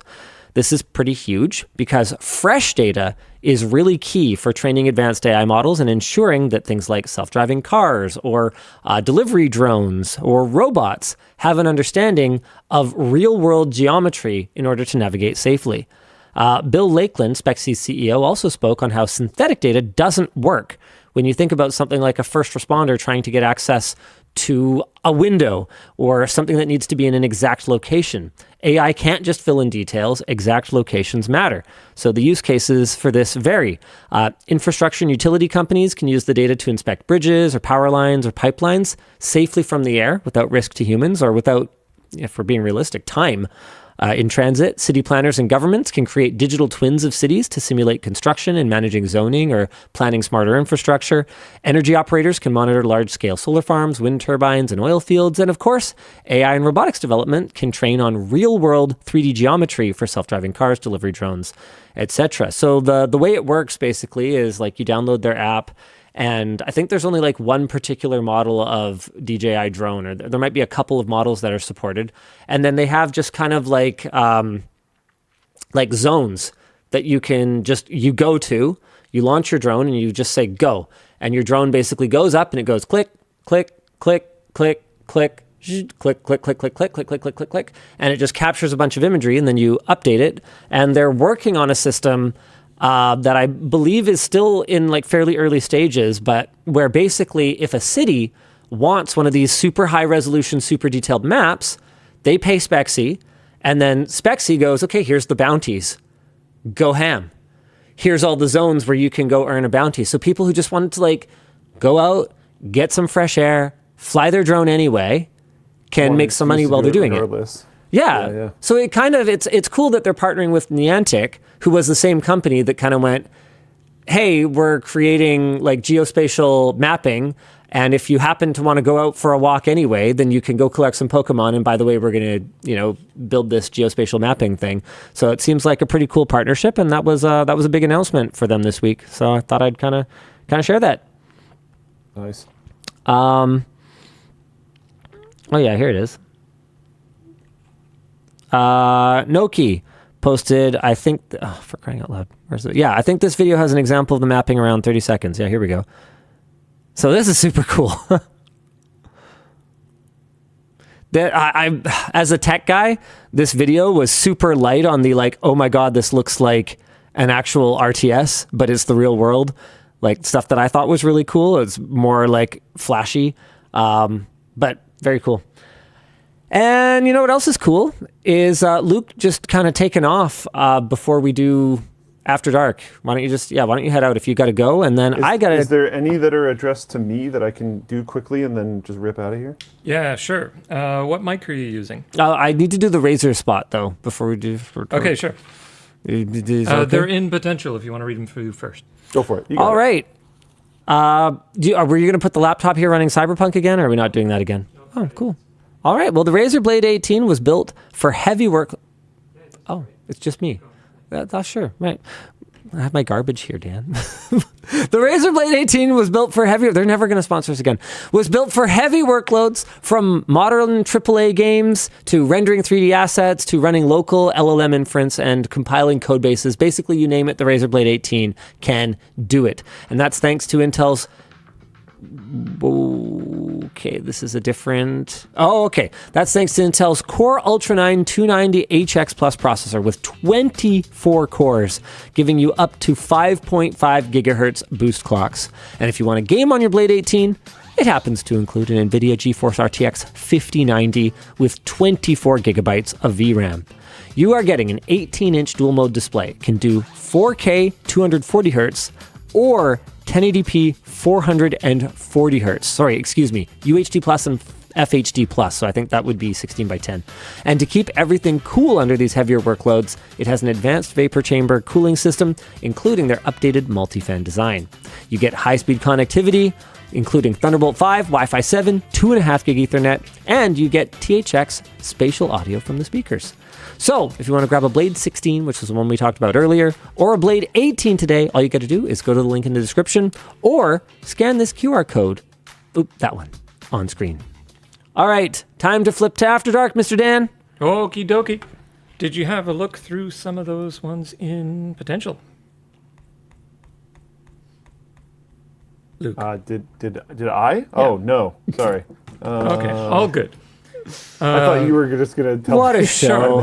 What a show. My What a bad. My show. bad. My bad. What's interesting My about the 16-inch there also has a 5090 in it, which is kind of cool if you want a smaller one. Yeah. Luke, what mic are you using? This is the DJI Mic 3. Luke, have you been to the Bar High Five in Tokyo? If not, highly recommend it. I don't drink. I mean, if it's a drinking bar. It's a bar. it seems to be a drinking bar. Luke, how have you liked I appreciate the suggestion, but I will probably skip it. FH6?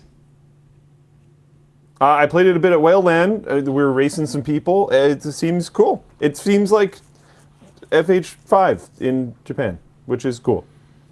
With no cappuccino. I'm still angry. No cappuccino. No disappointing. ABCs. There's the AutoZam. No 2009 Acura. Just absolute worst game. What a scam! What honestly. a scam! Absolute scam. I guess for both of you, what is your least favorite part of maintaining the WAN show streak? This. Needing to go somewhere when the WAN show is on, yeah.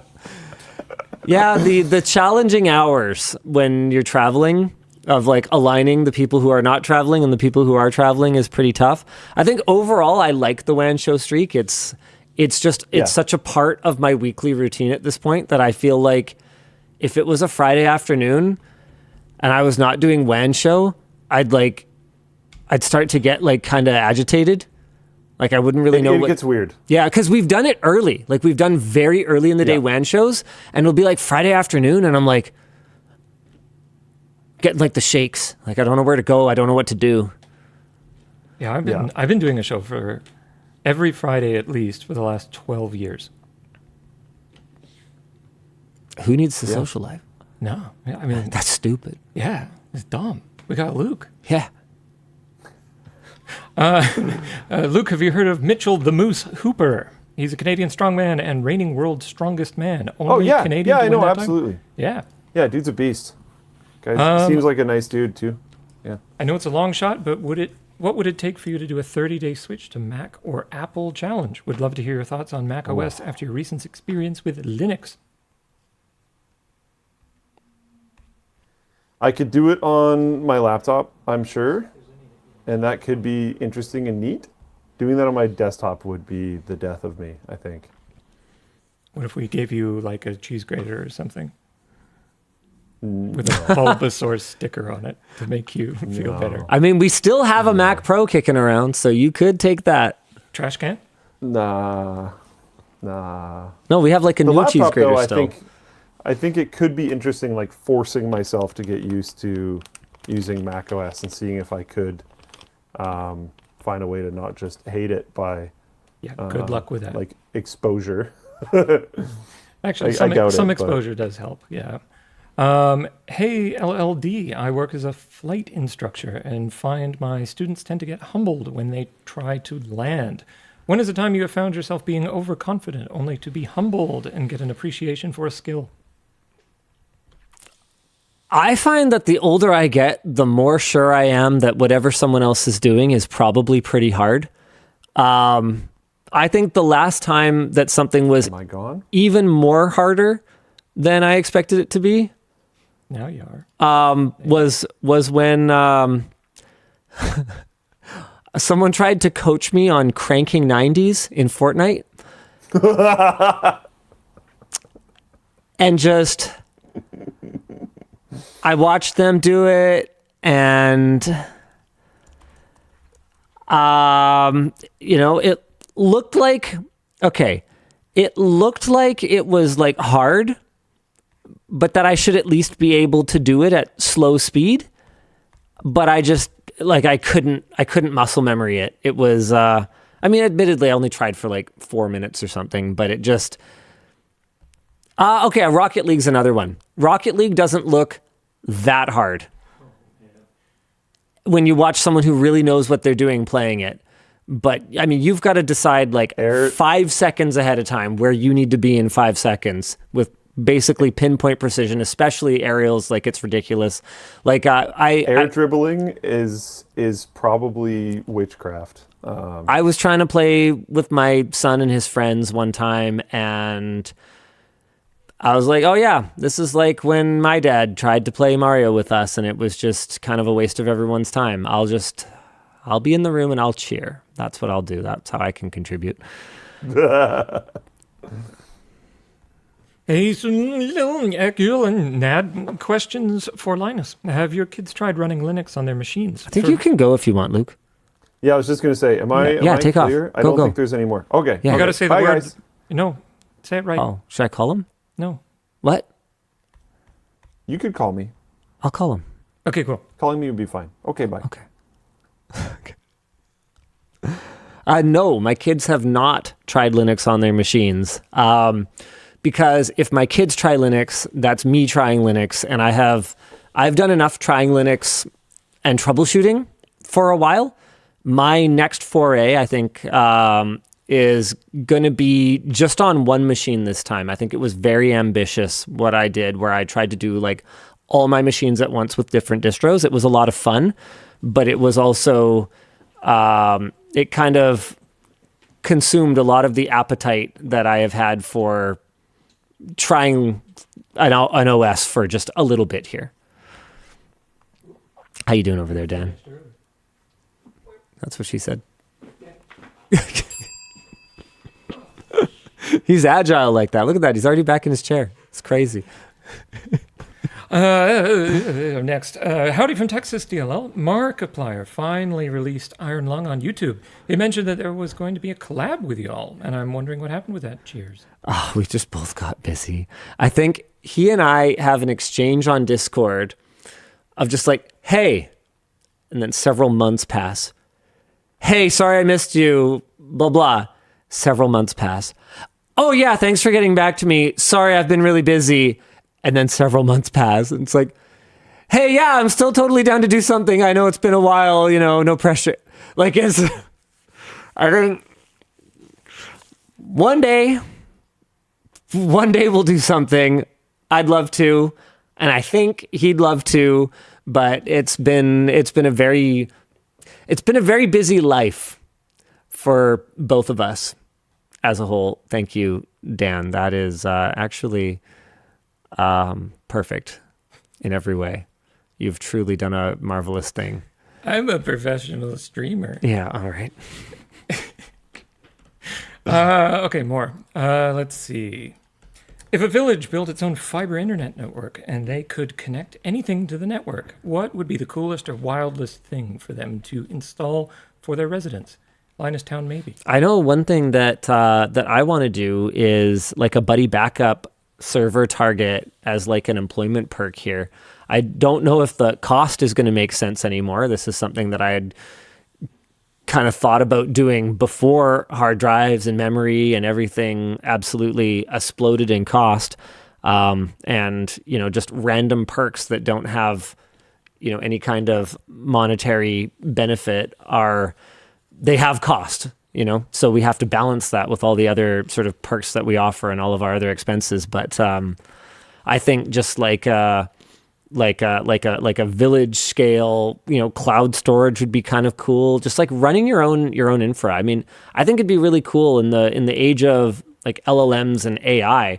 How cool would it be to have like a town-wide AI that doesn't share your data outside of the town and everything's like secure or encrypted or whatever?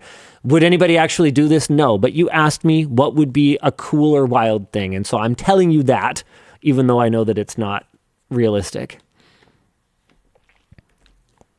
Hey, LLD, any thoughts on the future of anti-cheat while gaming on Linux? Will developers start supporting Linux or perhaps some form of compatibility later? Or will Linux gamers just suffer sad face? I'll be honest with you. I just don't think that is ever going to be reconciled in a way that is satisfactory to Linux gamers. I think the cold hard truth is that on the Windows side, on the console side, anti-cheat protections are still making their way deeper and deeper or higher and higher in permissions levels. And on Linux, the entire architecture is inherently against prohibiting the user from accessing whatever it is they want about their computer. That's like the whole idea, is that you own your computer and you can do whatever you want and you can't be locked out of it. But that's also the whole way that modern anti-cheat works, is that there's protected spaces where you and your own applications that you install on your computer are not allowed to tamper with them. It just doesn't seem like it's going to happen. There may be exceptions.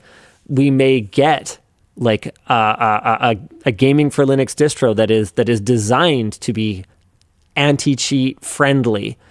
But then you're going to have yet another distro. Like, is anybody asking for that?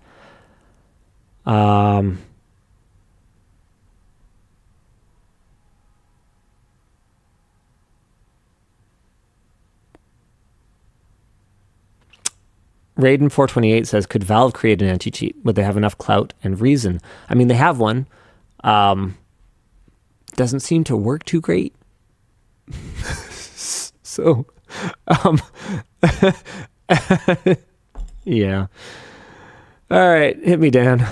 Greetings, WAN.dll. My second build included a 2K QD OLED monitor. I'm struggling because so far, since I play simpler texture games, I feel like I'm not appreciating the OLED quality. Any suggestions? I mean, why force something? I mean, that's interesting. I play simpler texture games because, to me, the quality of an OLED doesn't really stand out depending on the textures in the games you're playing. It's more that the contrast really pops. So you could play like an old like, by modern standards, like ugly looking game. You could play like Torchlight and it would probably look flippin' awesome on an OLED just because like the vibes of like dungeon crawling with a super high contrast display would be awesome. One thing that might help you get the most out of it is playing around with auto HDR.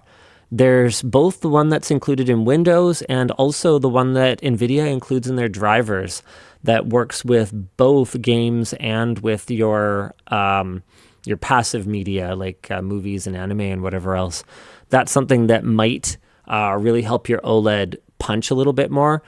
The auto stuff is not going to look good in everything, but there are definitely titles and there are definitely genres of content that it actually works shockingly well with. My GF loves the leggings, especially the deep pockets. Was this something Yvonne asked for, and how involved was she in the design features? Design features, not much, but Yvonne was quite involved in just like trialing the quality and the fit as part of our typical development process. Like it's something that I do for, I'm afraid to say every like men's garment we've ever done, because I don't know that for sure, but 99% of them, like I try on every garment. I mean, my whole philosophy is that if it's not good enough for me to wear, then it's not good enough for us to sell in our store. It's just that simple. And I'm not an ideal fit model. I don't have, the context of what makes a good legging. So obviously I went to people in my life that, I could trust to be picky and be critical and but also have, the context to give appropriate, constructively critical feedback. Because if I just looked at it and I was like, oh, I don't know, it looks pretty good. Or like, I don't know, it doesn't look good. Like, that's not helpful. I don't use them every day. So I just felt like, it'd be great to get, women around here at the office to be part of that process. And it wasn't just Yvonne. And the last one I've got for you today. Oh, it's just on new. Yeah, that's a good message. All the Floatplanes. Hi, LTT. I have a question that I've never seen a good answer to. Why is Nintendo able to use Nvidia while Sony and Microsoft can't for consoles? Thanks again for a great show. Oh, it's not at all that they can't. I mean, the original Xbox used like a cutting edge GeForce GPU. It was actually, if I recall correctly, it was ahead of what was available for PCs at that time as an add-in card by like several months. As for Sony, I'm trying to think, have they ever? I don't think they've ever used Nvidia. They rolled their own stuff, and then they did that IBM thing with Cell, and then PS4 they went Radeon. And then Nintendo hasn't always used Nvidia either. In fact, I think the Switch was the first time they used AMD back in the Wii and the Wii U. So it basically comes down to all the same sort of business decisions that,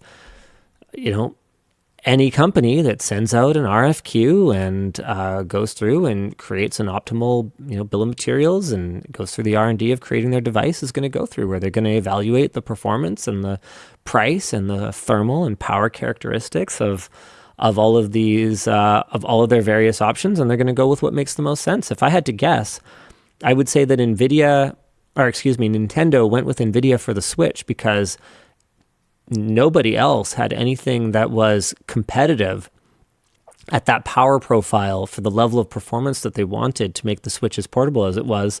And then with the Switch 2, I talked about this a fair bit in the lead up to it. NVIDIA's DLSS is just plain better than the other things that are available in the market. And so if I was Nintendo and I was trying to build a very portable, very slim, very power efficient gaming system, I might be willing to pay the NVIDIA tax. And you bet your butt there's going to be an NVIDIA tax compared to what Microsoft and what Sony are paying from AMD. I mean, it's no secret that in the PS4 and Xbox One days, those contracts selling those Radeon chips and those CPUs for consoles was a big part of AMD's ongoing survival. Nowadays, not so much, but back then it was very important. So I suspect that Microsoft and Sony got pretty good deals. All right, I'm going to give a certain man a call. Sorry for triggering everybody with this sound.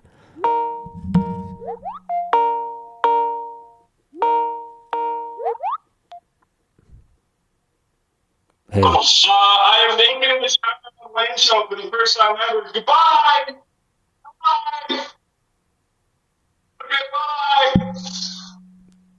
Okay, Dad. Oh, right. I don't know. Same channel time. Yeah. Not for you.